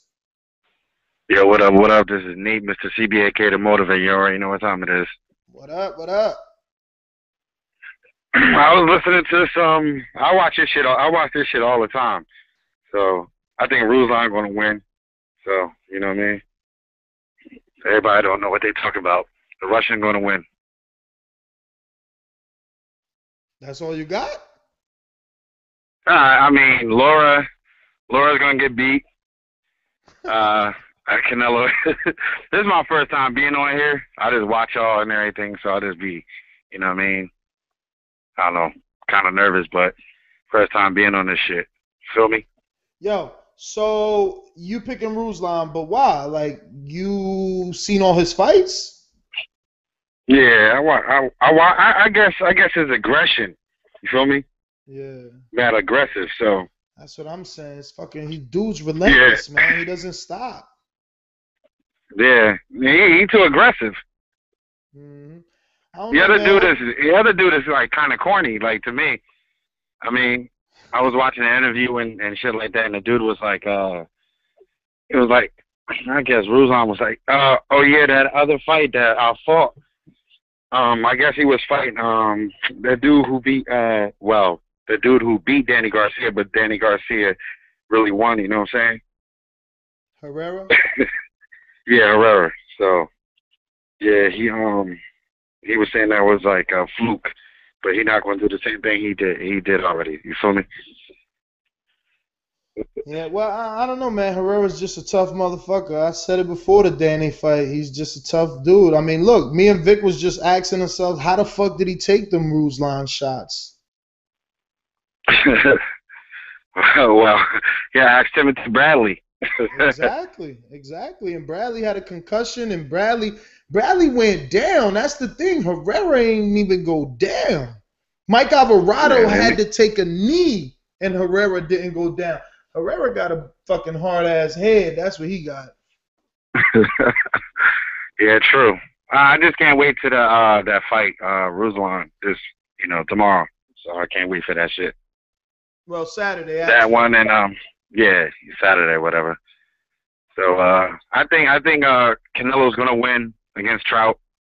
Wait. He already beat Trout. I'm sorry about that. I'm fucking up. He's gonna beat Lara. So I see it already. I've been watching Early Setback, and they would be doing a lot of little tapes and shit, like training for Lara. I mean, you know what I'm saying? So I think there's a possibility. I put all my money on that one. Sorry about that. Well, make sure you call in on Sunday after that fight and motherfucking eat crow if he loses. And we do have a Canelo Alvarez gloves that we're gonna be doing a raffle of giveaway for that fight right after this one, because we got a Ruslan glove that Vic got signed by Ruslan Provodnikov that we're giving away Sunday. So, definitely stay tuned in to learn how you can do that, because that's it. It's the final week, so we'll be giving that glove away Sunday night on our post show.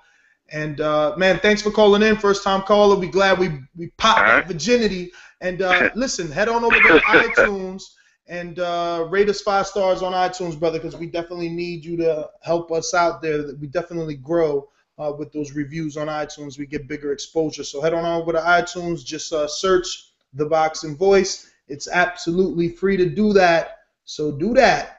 Support. 661, you're live on The Boxing Voice. Who's this? Yo, Nate, what's up, man? MV2. Yo, what's up? Can you hear me? I hear you, man, but where are you calling from? Yeah, I'm calling from Scotland, man. What's up? What's up with this new number, man? Well, can you guys hear me? Of course I hear you, MV2. Alright, good, man. Hey, man, listen, first of all, I heard what you said at the start of the show, and I know that you think MV2. that I don't like the show. MV2. Why are you not calling in on Skype? You sound horrible, man. Dude, it's a long story, but yeah, I'm calling from Skype. Well, it sounds bad, but alright, go ahead, I'm sorry. I did. I'll call back. What? Oh my God, this dude. After you went through all that, now you're gonna call back? Alright, call back then. 714, you're live. Who's this? Hey guys, how's it going? It's Paul calling from Huntington Beach. What's going on, Paul? Huntington Beach? Where that's at? New York? Orange County. Right here by Orange County, Los Angeles, the West Coast. Oh, okay. I was about to say Algieri fan, because he's from Huntington, New York. No. I actually have I got my money on Ruslan for this one. I just think the motherfucker is too hungry, too vicious, man. This guy's just unstoppable right now. I don't really see anybody beating him. You know what I mean? But I wanted to touch up on a fight here that I've been hearing about, Diego Chavez versus Brandon Rios. I just wanted to ask you guys, what do you guys think about that fight? Man, I don't know what Brandon Rios has left in the tank, and I like Diego Chavez. I like him. I seen that fight that he had after Thurman, even though it was just to stay busy out there in Argentina. But he's still good. He's a good fighter, man. And I don't know what Brandon Rios has left. And Brandon Rios is a brawler, and at least Diego Chavez could box a little bit. The thing is, again, same problem with Algieri, that stamina, man. I mean, he seemed to gas out a little bit in the Thurman fight, and credit to Thurman for going to the body the way that he did, but Chavez goes to the body, and he goes to the body well. And Brandon, he's there to be hit. I don't know. I love this fight. I'm really happy they made this fight. I'm actually definitely. I'm actually thinking Chavez upsets Rios. I think if Rios isn't the bigger guy, you know, you can do a lot of things to Rios if he can't overpower you, and I'm not sure he can overpower Diego Chavez. So I think my thing with Chavez is, I think I gotta watch that Thurman fight again, but I think he favors his left hand a lot, right? Like he uses left hook to the body. And I think you have to be a dude that can punch with two hands to beat up Rios too. But am I correct on that? 'Cause I am gonna go back and watch it, but you know, just for argument's sake, do you recall if he was using the left a lot in that Thurman fight? I believe he was.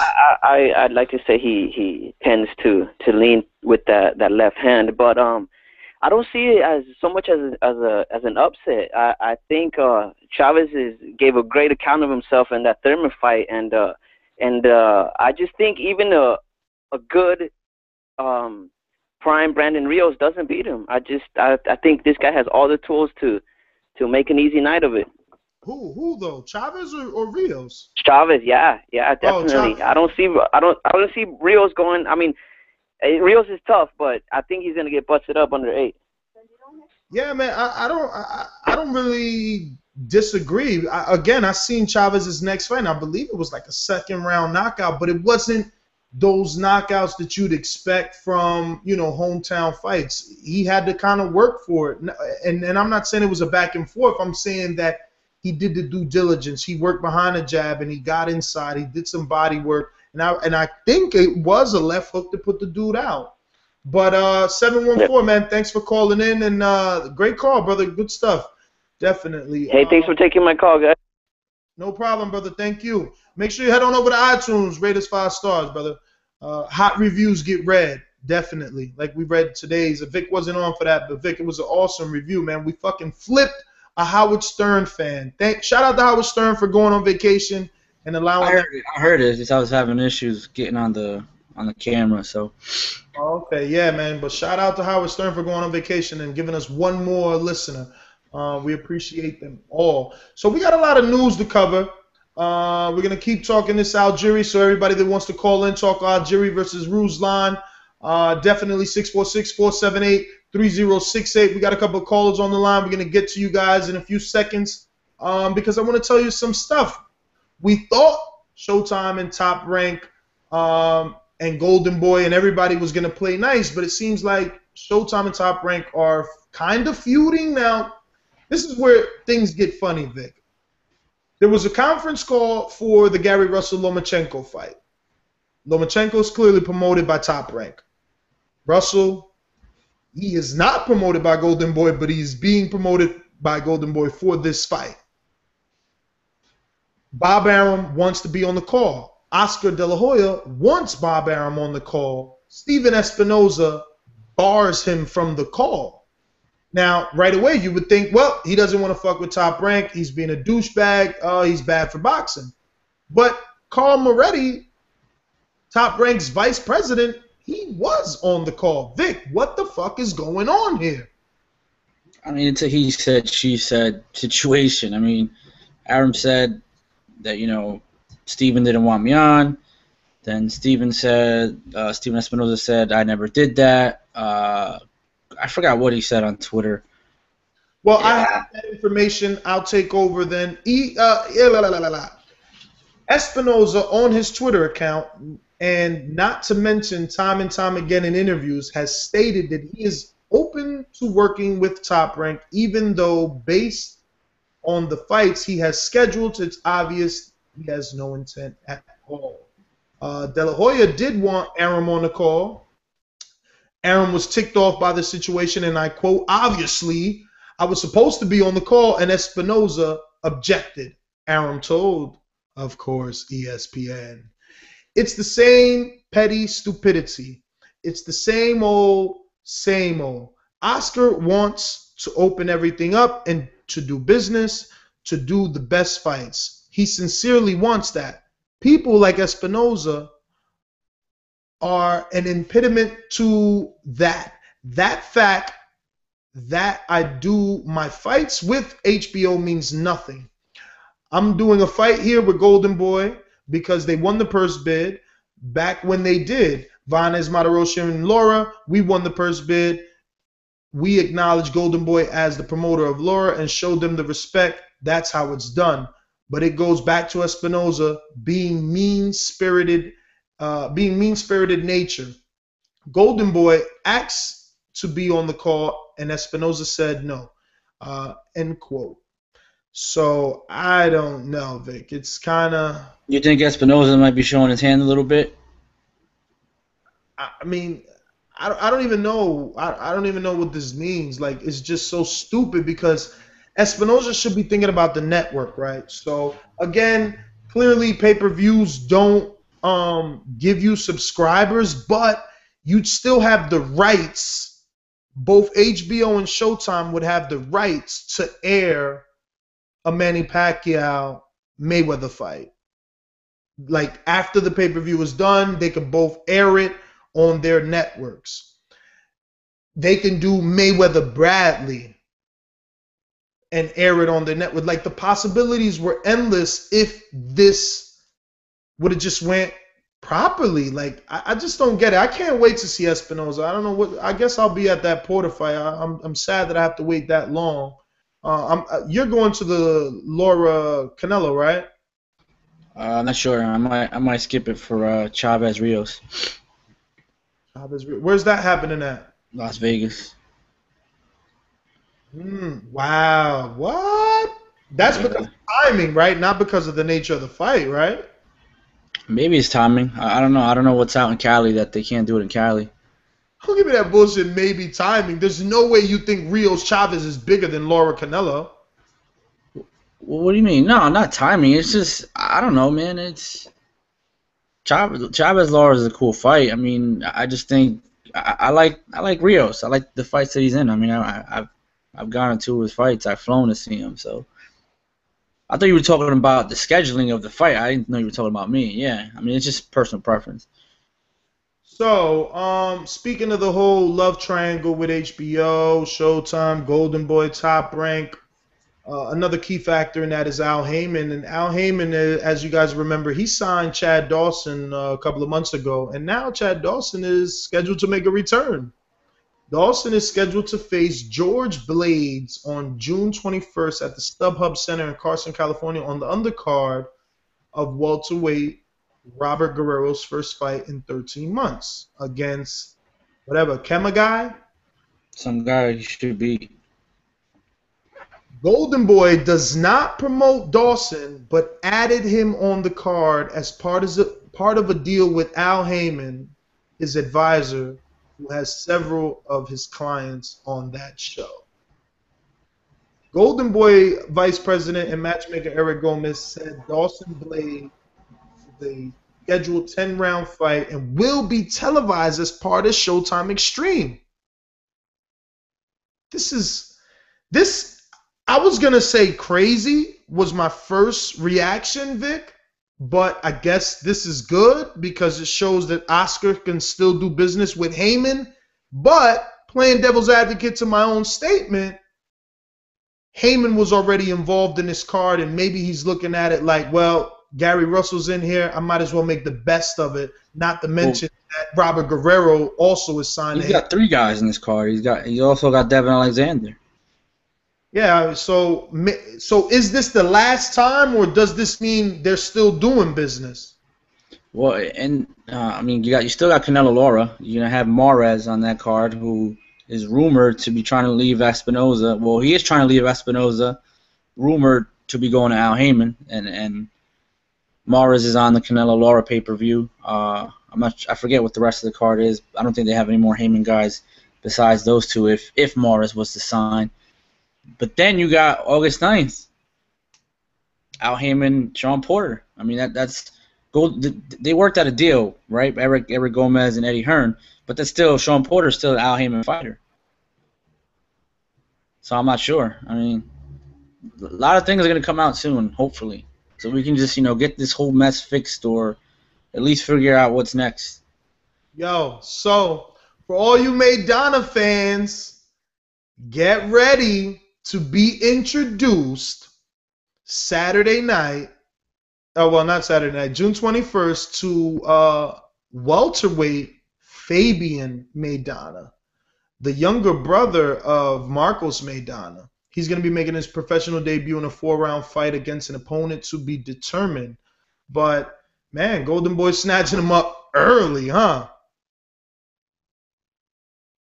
Hey, that something's in that water in Argentina, so I guess you got to get him when you can. I'm happy to see that Sharif Bogarde is also back, and he's going to be fighting Hector Velasquez in an 8-rounder. But man, they shelved the shit out of him after that. What was his name? What's the Cuban fighter's name? Fought Rios? Richard Abreu. Richard Abreu. So we were talking middleweight division earlier, of course, because of what Cotto did, and someone that is investing in the 160-pound division, I called you B, is DeBella, Vic. He signed a shitload of 160-pounders. Are we to suggest that maybe he's going to be bringing Sergio back in some of these soft touches with guys that he owns? Because he signed a lot of guys. He signed some dude I can't even pronounce his name. It's like Sergey Deveryachenko, and he signed Alvin Golub from the Ukraine on Tuesday. One's 6-0 with 3 KOs. The other one is 8-0 with 5 KOs. He also has Lamar Russ. He also has from Cleveland. He has this guy Alicia. What's his first name? Eduardo. Yep, and that guy trains with Robert Garcia, and he had an amateur record of 143 fights with only 16 losses. Maybe Lou DeBella's trying to do a little boxino of his own. I don't know. He won the 2007 National Junior Olympics as well. This dude's no joke in terms of talent. Is it going to translate? We don't know. But he's scheduled to fight on ESPN, I believe, June 27th. So, yeah, DeBella's sealing up the 160-pound market. I guess he wants to keep doing business with Cotto or something. I don't know. Back out to the streets, though. Let's see what we got. 832. You're live on the box. What's this? Whoa. Yo, hello. Whirlwind. My friend, you got to put that window up. I'm coming back to you. 973. You're live on the box. Who's this? All right. 904. You're live on the Boxer Voice. Who's this? This is Michael in Jacksonville. What's going on, Michael? Oh, man. Thanks for taking my call. Man, I want to talk about Aaron Landy, the American Dream, Lara against Canelo. I don't know why people are not favoring Lara in this fight. Man, unless Canelo changes his game and comes forward like Angulo, which he can't do, which he doesn't do, man, I saw Lara against Trout, pure domination. I saw Trout against Canelo, and arguably, Trout won that fight. And I just don't see, unless Canelo changes something, I agree with Trout. Lara's going to box the shit out of him. And I just don't see Canelo coming forward and chasing this guy down. I don't see it happening. What y'all think? Well, I tend to agree with you and Vic that took a break really quick. He probably disagrees with you. Well, I mean, I think you just you can use that comparison all you want, but then again, if Trout doesn't get that hematoma in his eye, he probably stops Lara, and Canelo beat the shit out of Trout. I mean, Angulo. I'm sorry, Angulo. So I mean, today, brother, you need some vitamins. I don't know, man. It's just my dog's going crazy, so it's fucking up my train of thought. But you get what I'm saying. You know, Lara outclasses Trout. Trout arguably wins the fight with Canelo. Canelo outclasses Angulo. Angulo is 2 minutes away from stopping Lara. Like, we could throw those comparisons in the air all you want. I mean, this is a 50-50 fight in my eye. I just lean a little towards Canelo. I just think his skills are a little underrated, and I think he can do. I think he might be a little more diverse than Lara, in my opinion. I don't know, man. I don't know. That accuracy of Lara is what I'm very fond of. 718, you're live in the Boxer Voice. Who's this? Yo, Ness. QB, what up? Yo, what up, though? Chilling. Yeah, man, I'm trying to, man, talking about that Provodnikov fight, man, with Algieri and them, man. Yo, I think, man, that fight, Algieri, yo, I watched this fight on YouTube. I think, you know, he got a little something, but he ain't gonna be able to stop that pressure, man. That pressure gonna get him, man. And again, I want to talk about that Gamboa and Crawford fight. I've been watching my man Terrence Crawford, man. He a beast, man. He definitely is a beast. And Gamboa, he coming off a fight, but he didn't fight in a minute though. You know what I'm saying? He been chasing Mikey Garcia for a minute, and now he's coming back. He's trying to fight Crawford. I think it's a money thing, man. What you think, man? It's not really a money thing because I'm pretty sure the Garcia fight with Gamboa was bigger, but I don't know if I agree with you because you didn't really say who you were picking, but I will say that I have been watching Crawford for a while, and I am picking. I like Crawford, man. He went over there and beat the shit out of Ricky Burns, man. Convincingly beat him down. If he didn't beat him like that, you know he wouldn't have got no decision, man. Yeah, so he had to be impressive, man. He beat him good though over there and where he was from and all that, where Ricky Burns from. Yeah, but you know that's what I want to really say, man. And Lara and Canelo, man, I got Lara all day, man. Canelo got stamina problems, I think still. Yeah, he look good against Angola because Angola, all he do is stand there and he don't move around. He just stand there and come forward. So it was easy money for Canelo. Lara moves around, man. Lara gonna beat him, man. Watch what I tell you, man. But he got to be convincingly because they're not going to give Canelo another loss unless Lara beats him real good. I'm telling you. Because man, you know, he's the franchise golden boy, man.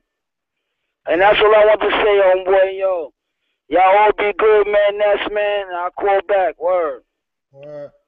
Yo, QB, man, you need to head on over to iTunes and drop us a fucking 5-star review, man. I love the calls, though. You definitely know what you're talking about. I feel the same way, man. Everything to the T, basically. Laura's got to take it to win it.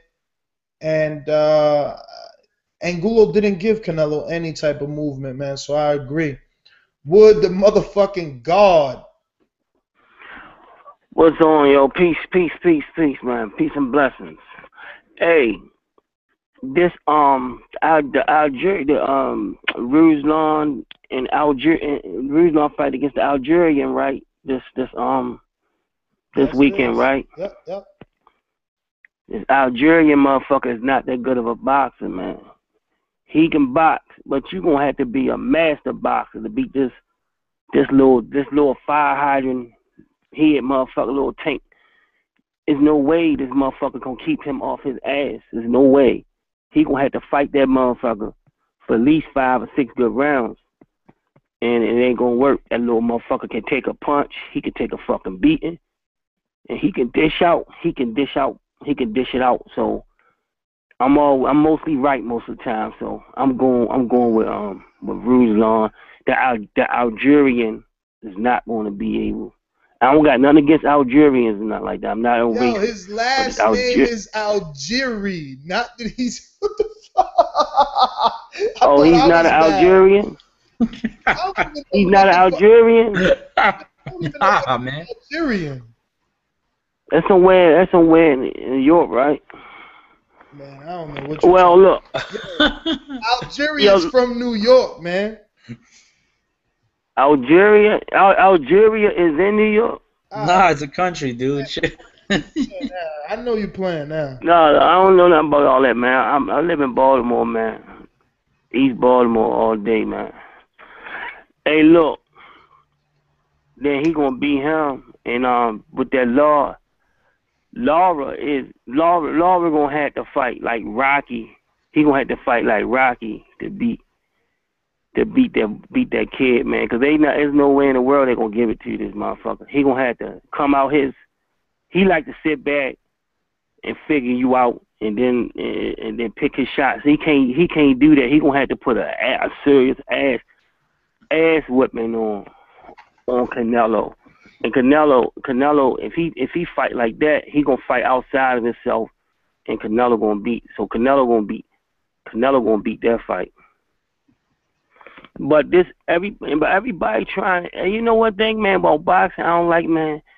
It have a whole lot of double standards in boxing, man. Like GGG, they want everybody. I'm not no Cotto fan, really. You know, Cotto cool dude. I like, Cotto all right with me. But Cotto fought a whole lot of people, man. He fought everybody. And only way Triple G can beat him is his size. And his size and his strength. That's the only way. I think Cotto can outbox him, but I think his strength will wind up catching up with Cotto because he's too strong. He too strong. If y'all can remember, when this motherfucker first came in the game, everybody from 154 up to 175. As soon as Ward tried to fight him, he don't want to fight. I hate when motherfuckers want to fight little people, and people don't call them out on that shit. But as soon as Mayweather, somebody turned down a fight, they call him Chicken Floyd and shit. They call him all kind of names and shit. I talk about everybody. I don't just talk about one fight.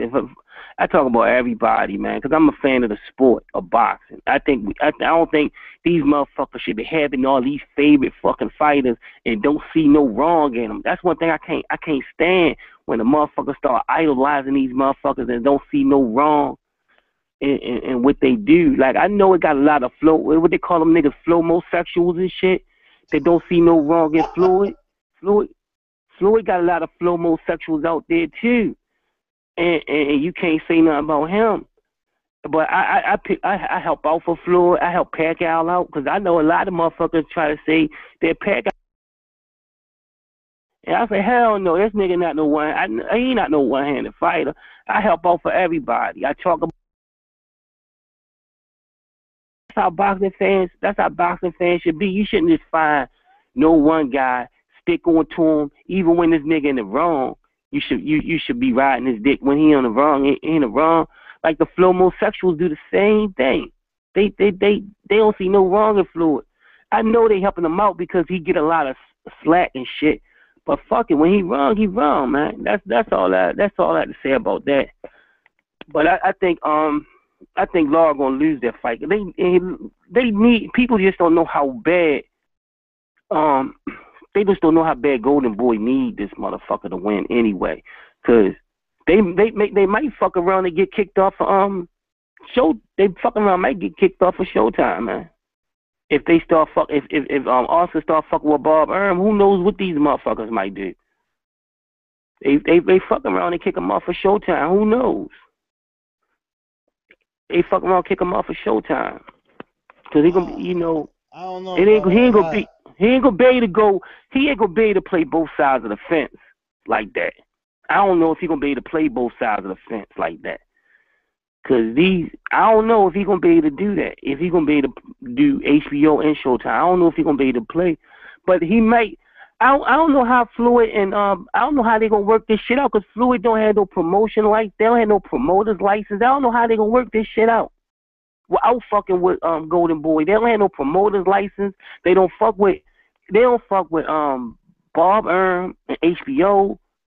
Who gonna be promoting Floyd fights, and who gonna be promoting these motherfucking fights, man? They need somebody they're going to sit down and work this shit out some kind of way, man. Cause this shit is getting fucking ridiculous, man.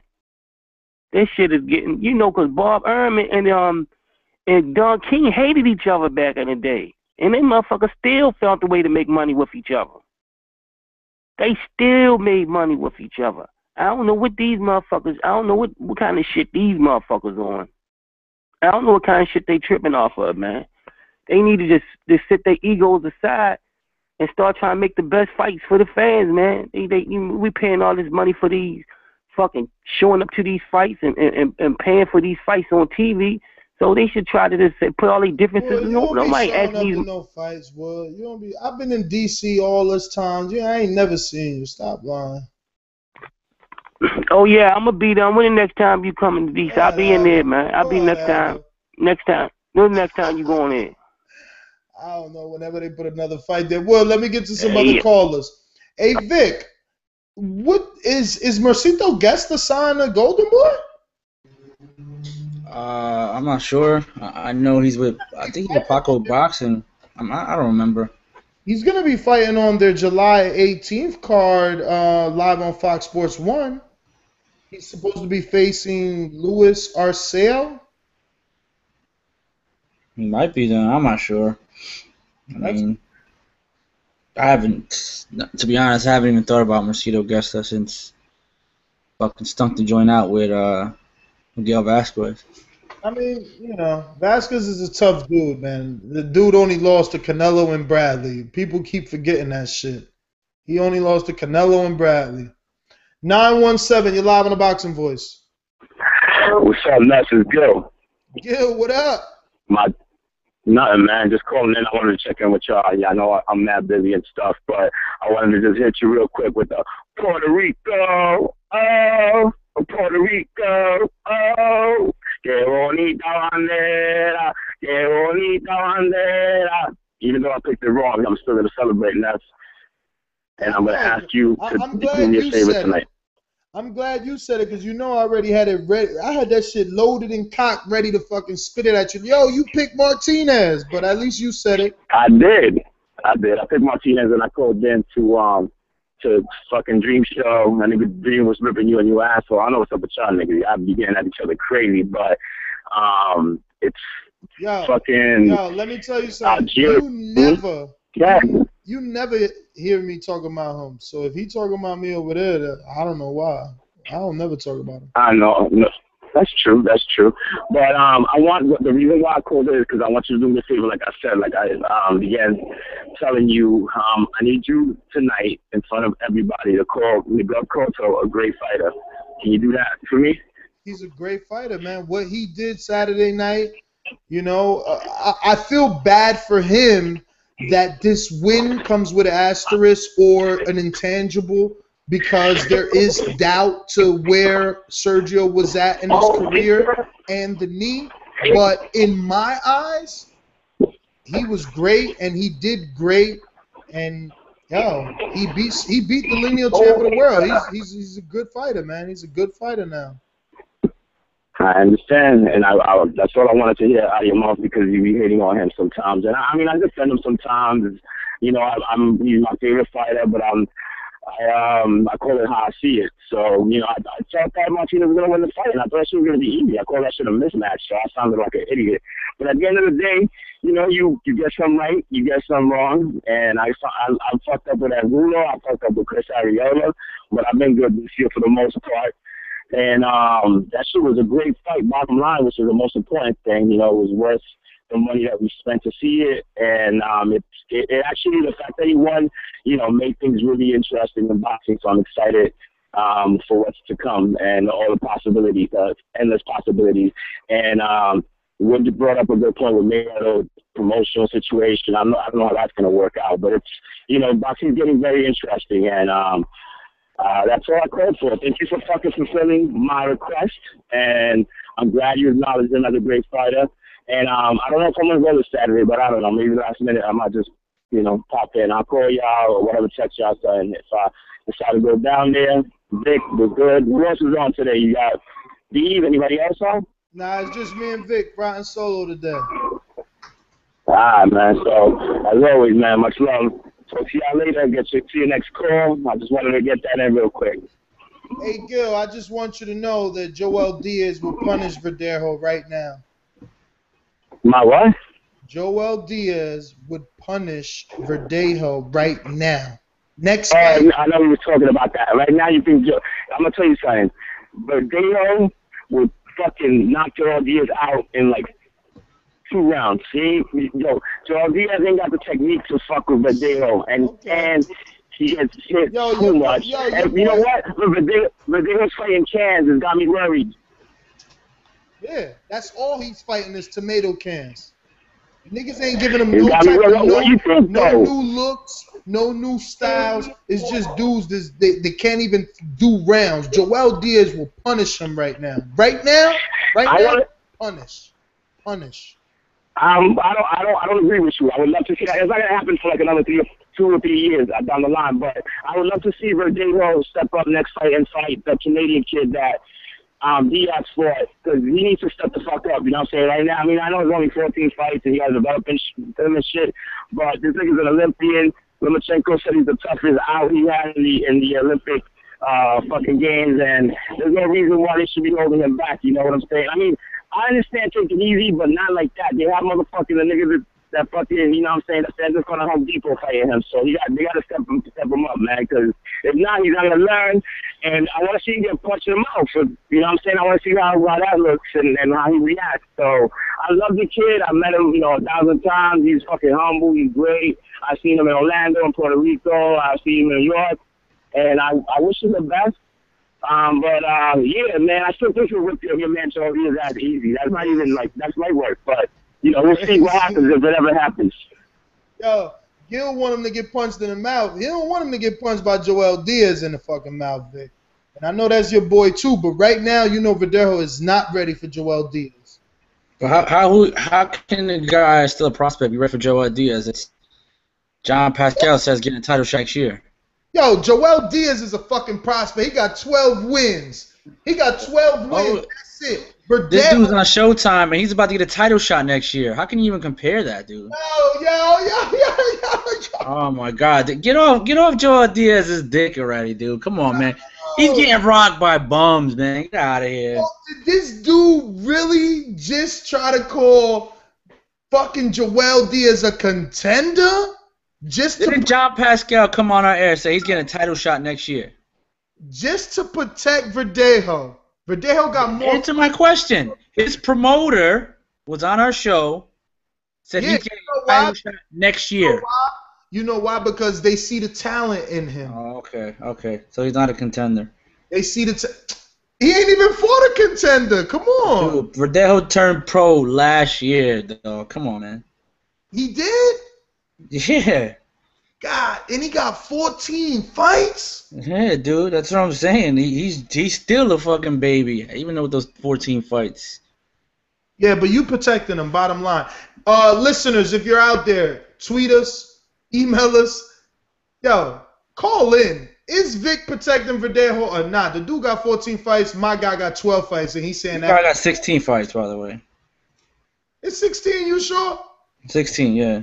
You checked it right now? Because I'm going to fucking check. I don't believe you. I remember him being 15-0 on Showbox, so that would make him 16. I'll check it for you, though. Too late. I'm checking. Got to be careful with Vic. Yeah, he is 16 with 12 fucking knockouts. Huh? Trains with Triple G. He's training out there in the mountains in Big Bear every day. Stamina on a million. He was rusty on Showbox. Remember that. I hope so. Man, you've seen him live. You know what it is. I hope so. 201, you're live on the Boxing Voice. Who's this? Yo, you guys talking to me? Yeah, Sab, what up? You know I don't know your number. Oh, what's up, guys? Yo, I got a lot of shit to say, so just bear with me for a little bit. First of all, I got to eat my crow for the Martinez-Cotto fight. I feel really stupid for thinking that Martinez was actually going to be healthy enough to beat Cotto. And I know, I want to say sorry to Ringside Rob, and I know that I was always saying that even if Martinez was at 50% or even 40% or even 30%, that he would have no problem with Cotto. But this fool showed up at like -10%, man. You know what I mean? Oh, come on. Still, it's my fault for thinking that he would actually be healthy, because at the end of the day, he had over 3 or 4 operations on his knees and his shoulders. So that was my bad for thinking that. And I also want to say, the past week and a half, I've been, I sent maybe 4 tweets to Steven Espinoza asking him if Broner is going to fight a top 10 140-pound fighter in his next fight. And I worded it just like that, maybe about 4 times. And today, I said the same thing to him. I asked him the same thing, but I worded it a little differently. I said, is Broner going to fight a top 10 140-pounder this time, or is he going to fight the guy that cut my grass? Because Carlos Molina literally cuts my grass like every 2 weeks. And he finally responded to that. Well, obviously, he didn't answer the question. He made it seem like that I was a racist. And he said, because all Mexicans cut grass with a question mark or whatever, which obviously I never said such a thing. I was just asking if Broner was going to fight the guy that cuts my grass again. That's all I wanted to know. So I just wanted to clear that up. And I love Mexicans. I love Mexican fighters. Eric Morales is actually one of my favorite fighters of all time. My godmother is Mexican, so fuck you, Steven Espinoza. Kiss my fucking ass. And fuck you, Al Haymon. And fuck you, Showtime. And that's all I got to say for now. I'm sure I have more shit to say, but and congratulations to Oscar De La Hoya, another one of my favorite fighters, for getting into the Hall of Fame. That guy has done nothing but good things for the sport of boxing, and he's going to continue to do nothing but good things for the sport of boxing. And he started right now by getting rid of Richard Schaefer's ass. You guys be cool. You guys have the best fucking show on the planet. I'll talk to you guys soon. Bye. Damn. Full blast on Steven Espinoza. Full. Yes, I think you're muted, dog. I was like an idiot, but yeah, he was definitely heated, and he has a point, man. I mean, look, I thought the comment was kind of racist myself, Seb. I'm sorry to say. You start saying that, especially up this way, a lot of Mexicans own landscaping businesses, so yeah, but. I get where he's coming from. Come on, man. Yeah, of course I get what he's saying, which is we want to. But that's like saying he's fighting another Mexican cab driver. I mean, why do we put Mexican in front of cab driver? I mean, a lot of people say that shit all the time. I get where he's coming from. Yeah, I get it too, man. But we have a lot of people on, but they're not pressing 1. So if you want to talk, make sure you press 1. And for those that are listening on the computers, remember 646-478-3068. And we talk some boxing over here. Let me see. We got some other news to definitely touch on, man. A lot of things happening, man. A lot of things happening. Mendez Bartholomew 2 is set for July 10th. Of course, junior lightweight titleists are Argenis Mendez and mandatory challenger Bartholomew, Rancis Bartholomew, whose January fight ended in a storm of controversy. We all remember the punch after the bell. Well, promoter Mike Tyson announced on Wednesday that this fight is going to be happening, and it's going to be not on ESPN, not on Showtime, on Fox Sports 1. I got a question about that. Wasn't the purse bid like $265,000? $260,000. Is that a little bit above FS1's budget? Or maybe they're just doing it because it's Mike Tyson. No, and remember that Mendez or Bartholomew is signed to Haymon. That's why this fight's on Fox Sports 1. Interesting. Who has a deal with Fox Sports 1? Golden Boy. Yeah, but I thought that budget, I didn't think they could pay for something like that. Getting it. It is Bartholomew that's signed to him, not Mendez, and he gets 75% of that. Haymon doing his job again. I thought Mendez was signed to him. Really? Yeah, Bartholomew signed to Haymon. Yeah, that's what I said, Bartholomew. Yeah, Mendez gets the bigger cut because he's a champion. No, 75% of the winning big. Oh yeah, you're right. Mendez gets that. Damn, that's a payday for Mendez. Shout out to my Dominican brother. I don't know if he can pull it off because I know he's gonna be thinking about that knockout in the back of his head. Mm-hmm. Tyson also announced that light heavyweight Humberto Savagin 12-1 and 9 KOs. A Cuban defector living in Miami will face an opponent to be determined in a co-feature, and that 18-year-old blue chip welterweight prospect Erickson Lubin, 5-0, 5 KOs of Orlando, Florida, who was expected to make the 2016 U.S. Olympic team had he remained an amateur, will fight in a televised opener as well. I never heard of that kid, so I guess I'll check him out. All that hype. He was supposed to be an Olympian. I'll check you out. Unfortunately, Daniel Ponce de Leon retires, man. He's going to be, he said he's going to be training in his gym, well, being a trainer in his gym, working in his gym. But, you know, he announced his retirement from boxing Tuesday after being, you know, in a 9th round knockout loss to Mexican countryman Mickey Roman on Saturday night in their hometown of Chihuahua. How you pronounce that? In Mexico. I don't know. I mean, Daniel Ponce de Leon, always, I mean, he's an honest fighter, dude. And he did a lot with the talents that he had. Much respect to him. In my opinion, he gave Broner his first loss, whatever. But see you later, champ. We got a new caller here, 609, 11 boxing voice. Who's this? Yo, what's up, man? This is Perfect P234. Been listening to you guys for a few months now. Ever since I heard you guys, actually I heard you Ness one with Errol Jarrett and a few of the other guys from the YTBC. So I started checking you guys out, man. I gotta working on my computer. I got on my phone right now, but I gotta get you guys that 5-star review. I wanted to talk a little bit about that Cotto Martinez fight, man. It was a great fight, made history. I was in a house full of Puerto Ricans, man, and I was the only one who picked Cotto to win.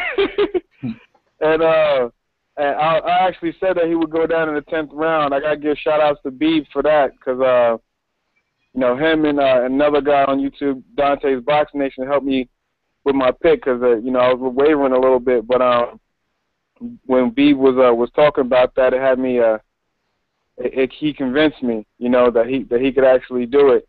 So, yeah, I wanted to give shout-outs for that. And also, I don't like how people like making excuses for Martinez. You know, one, he had the belt. But two, they keep talking about his knees, but he was moving all night. Oh, sorry, man. The young boy. He was moving all night. So, I mean, how bad was his knees? Like, if his knees was bad, wouldn't he, like, stood toe-to-toe more? I just think he underestimated Cotto's power and was on tilt ever since, you know, he got the first knockdown, like he said. Plus, after the fight, he wasn't treated for his knees wasn't being treated, or his hand wasn't being treated like after the Chavez fight. So I just think, you know, people just making excuses, trying to discredit, you know, this magnificent win for Cotto on the eve of Puerto Rican Day Parade. It was awesome. Yeah, man. But what do y'all think? Cotto made history, brother. Cotto made fucking history, and Beeb was fucking right. Vic too, man. Vic flaked on us Martinez fans. He's changed. I jumped on late after Bracegate, I admit. Yeah. Bracegate shit made me change my mind. It's all good though. You picked it right. That's the bottom line. You built right in time. I took bets. I kept taking, man. I took bets to the last minute. I'm telling you, I could have ducked Blogger Boxing. I could have ducked Blogger Boxing when he reminded me of the bet at the bar. I could have been like, man, I don't know what you're talking about, but I was so sure. Martinez played me, man. He played me. I don't never want to talk to Martinez again, ever. Word. It's like NV2 said. He fucking robbed us or something. Word, man. He's with everybody. Word. Yo, I'm gonna place you on hold, good, brother. man. I'm gonna place you on hold, and thanks for calling in, brother. I'm glad I came on YTB. I think it's YTB. I know it's more letters, but Jarrett Boxing. I'm glad I came on there and we met, and now you're here. That's what it is. Vic, man. So yeah, correction. He got knocked out in Chihuahua. Chihuahua. All right. Ricky Burns. Ricky Burns is back in action June 27th. I don't even know how do you pronounce this dude's name. Dijon. Oh, this dude is actually following. He just started following us, I think, on Twitter. Or someone named this guy. You know how to pronounce this fighter's name? Is the Z? Nah, you got me there, bro. Is the Z silent or what? I don't even know. Where's fucking MV2 when you need him, bro?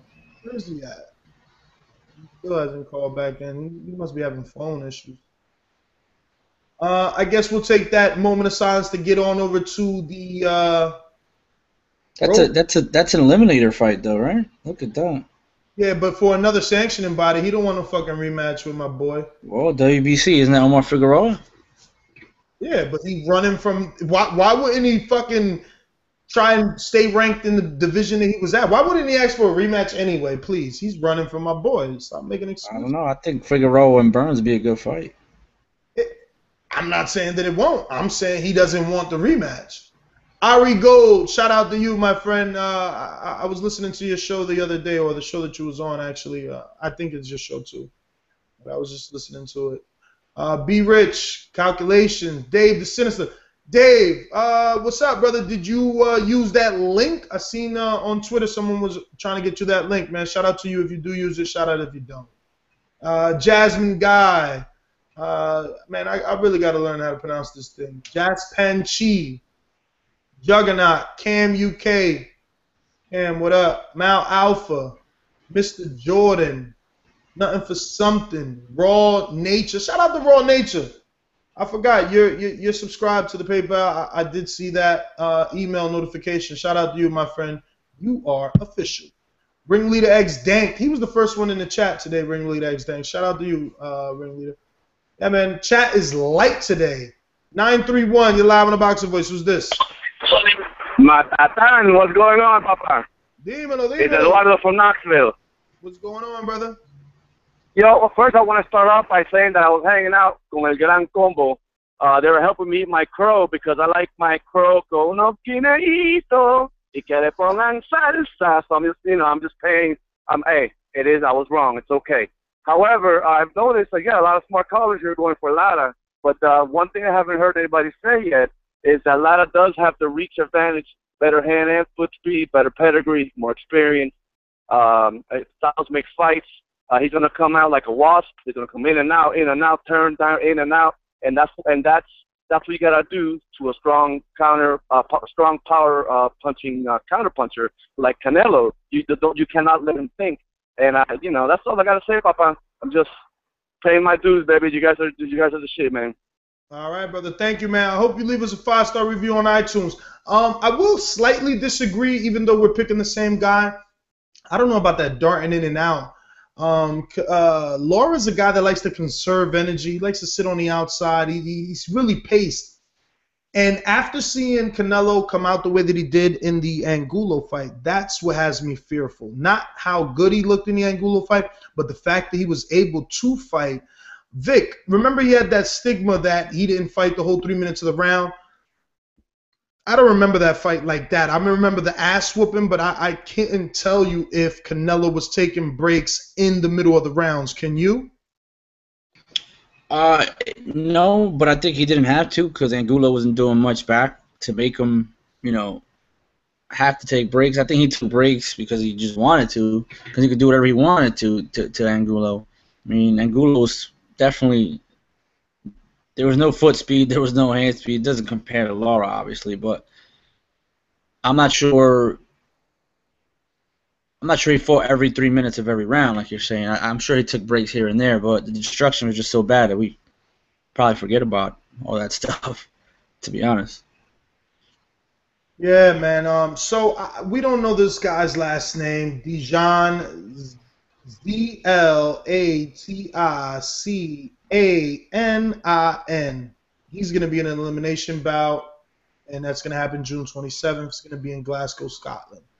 Art Ovanesian. Remember Art Ovanesian, Vic? He's back, man. He's set back to return to Friday Night Fights. He's going to be fighting. I believe it is... Javier Marcelo? Yes, he's going to be fighting Javier Marcelo on July 11th at the Little Creek Casino Resort in Shelton, Washington. Where the fuck is that? That's where many other promotions be having all their fucking showbox fights at. Where is that? Is that in Cali or something? No, Washington State. Washington State. Not DC, so you won't see me. That's Pacific Northwest, brother. Pacific Northwest. That's what I'm saying. It's not DC, so you won't see me. Damn, I know you're trying to get me because I'm horrible with the Atlas, but I know. I'm just saying. You need to know where it's at. Pacific Northwest. So yeah, Ovanisha is going to be fighting this guy. Jonathan Marciello is going to be his first time back on TV, but he has won his last 2 fights, and he's looking to extend his win streak to 3. And I think this is going to be a 10-rounder. Our Ovanisha back. Dude, just to backtrack a little bit, the dude that fought, that's fighting Ricky Burns actually beat Peter Petrov. What? Yeah, but that ain't the same Peter Petrov. Yeah, maybe, but it was in Montenegro. So at what weight though? Looks like 135. Oh, it was Peter Petrov. I mean, I guess you're gonna have to YouTube that fight. I mean, you never know. Some fights overseas, bad judging, blah blah blah blah blah. Yeah. So Vic, why is Glenn Tapia being untelevised? Are we not gonna see this on Top Rank Stream? It's on Unimas. Are you sure? Absolutely. Okay, Matt, you're fucking up. Demetrius Andrade is also going to be on the Ruslan Provodnikov undercard. I guess we should spend a couple of minutes on him. I don't know anything about Brian Rhodes, but I know Andrade, and I like him, but he's too much of a boxer. So because I never heard of this guy, Brian Rhodes, and I'm pretty sure he's from the UK, I would hope that Andrade is going to try and look at least explosive versus this guy, if my hunch is right, and this guy is lesser opposition. But your boy, and I think Kevin's boy, right? Kevin from Twitter, Shani Monahan's going to be back in action, and he's going to be fighting light heavyweight Elver Muriki. Yeah. And my boo is going to be fighting Heather Hardy. Unfortunately, I'm not going to be at this fight, man, because I would have, dried some of the sweat in between rounds for her. But Heather Hardy's going to be back in action, and she's going to be on the undercard as well of Ruslan Provodnikov. She's going to be fighting Jackie Trivino in an 8-round female junior featherweight bout. We were talking Glenn Tapia. He's going to be fighting Keenan Collins. I am interested to know, Vic, how the fuck is he paying? Oh, well, you did tell me. Guys, be prepared to be shocked. I'm going to just ask Vic again. How is he paying for Freddie Rhodes, Vic? Well, he made a good buck his last time out. I believe he got, I want to say 300, might have been less, 250, to fight James Kirkland. That's a lot of money. That's a lot of money for his first step up. I mean, I guess it's worth it because, hey, it was Kirkland, and look at the punishment that he took. But he's back, and he's going to be training with Freddie Roach. Remember, these guys have history. Glenn Tapia used to give Manny Pacquiao the business in sparring way back when he had braids and shit. So on the undercard of this Atlantic City Unimas fight, headlining Glenn Tapia is going to be Jesse Hart, and he's going to be fighting Juha Elamin in an 8-round super middleweight. Jesse Hart, isn't this like one of the contenders or something like that, or am I confusing him with Jesse Brinkley? You're confusing with Jesse Brinkley. Jesse Hart's a rising prospect out of Philly. Speaking of prospects, man, did you happen to catch Friday Night Fights last week? I was watching it. Damn. I don't remember vaguely. What fight? That kid, Sammy Vasquez, is fucking good. Who did he fight? What was the main event? I don't even know. I watched everything last weekend, but I don't even. We would have to like really get into it. It was cool, man. Fucking Sev was here and James, and we watched the Showbox and the ESPNs. But that kid, Sammy Vasquez, he's nice. He is nice. Damn, I still haven't seen Eddie Gomez's fight. Disappointing, took that L. Yo, oh my God! You see, I forgot about that, but I watched that, dude. I can't believe it. He was taking right hand, and he was like, oh, man, and I was high on this kid. He was doing good. He had a good following in Brooklyn. Man, he dropped the ball, dude. He's too paced. He was sitting back and not doing anything. And then this dude, what was his name? Santos, right? Was it Santos or Santana? Santana. Yo, he was just more active, and he was definitely landing that right hand. It was crazy, man. I couldn't believe what I was seeing because, dude, he beat Arnett. Yeah. That was pretty good, man. And Santos got a few losses. Crazy. But Jorge Arce, somehow, some fucking way, this dude's still fighting. He's going to be fighting Jorge La Severia. I think that's how it is. La Severia. I don't know. And Herman Tyson Marquez, he's also back in action. I like that fight on the undercard. He's going to be fighting Mick Joe Arroyo in an eliminator for the IBF Junior Bantamweight title. And Daniel Rosas versus Alejandro Hernandez, 12 round for the vacant WBO interim Bantamweight title. And then Humberto Soto. Remember somebody wanted to see Humberto Soto back in act? Wasn't that you? I wanted to see him fight Eric Morales. Yeah, well, he's back. I hope you'll be tuned in somehow to this untelevised Mexico bout versus Emmanuel Adodo.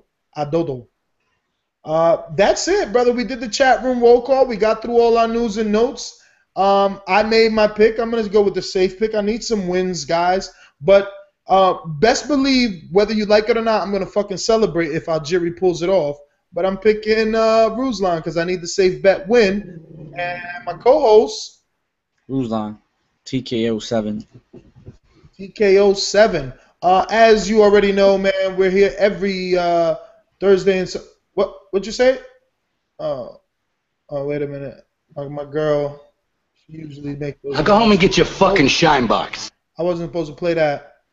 I was supposed to play this.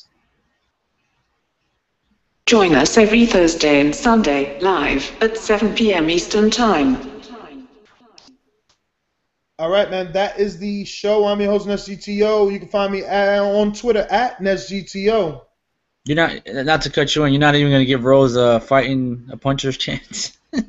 I never heard Rose. Nah, he's getting knocked out. He's getting knocked out. Yeah, I never heard of him, but we didn't make an official pick, and my official pick, of course, is Andrade. I've been high on Andrade for a while. Andrade's going to knock him out. I think he's going to look good, too. And let me tell you guys what you don't know. If you don't go back and watch our interviews from like 3 years ago, I was giving Andrade shit to his face for a long time on the radio show and in his face on video. I was always telling him when he's going to step it up. When he finally stepped it up versus Greatest Brewer and looked so good, then they digressed him. So I was giving shit to him. Vic was giving shit to DeGuardia. We were asking the questions years ago when there was fucking comparisons that he was like the southpaw version of Mayweather. But he stepped it up, and he's been stepping it up, and he's been looking good. He's been looking real good. So I'm riding with the kid because the talent was always there. I just didn't understand. Like, after the Greatest Brewer win, I didn't understand why he went back to fighting dudes that he was knocking out in Providence in like 1 round. It was fucking stupid. But this is a mandatory, right? So we can't give him shit for this fight, right? Yeah, this is a mandatory. We can't give him shit. And we've recently done a shitload of interviews with him. I mean, Robert Ortiz caught him in Vegas. I caught him in D.C. Vic caught him in AC. The dude's everywhere. And he's been saying it. I'm not signed to any network, so I could fight on HBO or Showtime. He said he'll fight the Charlo. Like, he's a champion, still saying he'll fight a guy like the Charlos. Like, normally champions looking for other champions, big money fights. No, he wanted to fight Charlo. Either if Charlo would have beat Molina, or he'll fight Charlo right now for Molina's title. But at that time, Molina was still in jail. Now Molina's out. But he also said he'll fight Molina. He always calls out Lara, and he's been calling out Canelo forever. So tune in Saturday night and see, is this guy all hype? Is he just another Broner who talks a lot and thinks that he's good? I don't think that's the case. I think he's a phenomenal boxer. I think he's going to give problems to everybody or anybody. But, you know, that is what it is. And this has been the show. You can catch Vic on Twitter at boxingvoice_Vic, me at NestGTO. And if you have any comments, questions, whatever, email us, theboxingvoice@yahoo. That's THE when you're emailing us. Sorry, guys. We couldn't get THA. Whatever. Later. Peace. Thank you for using Blog Talk.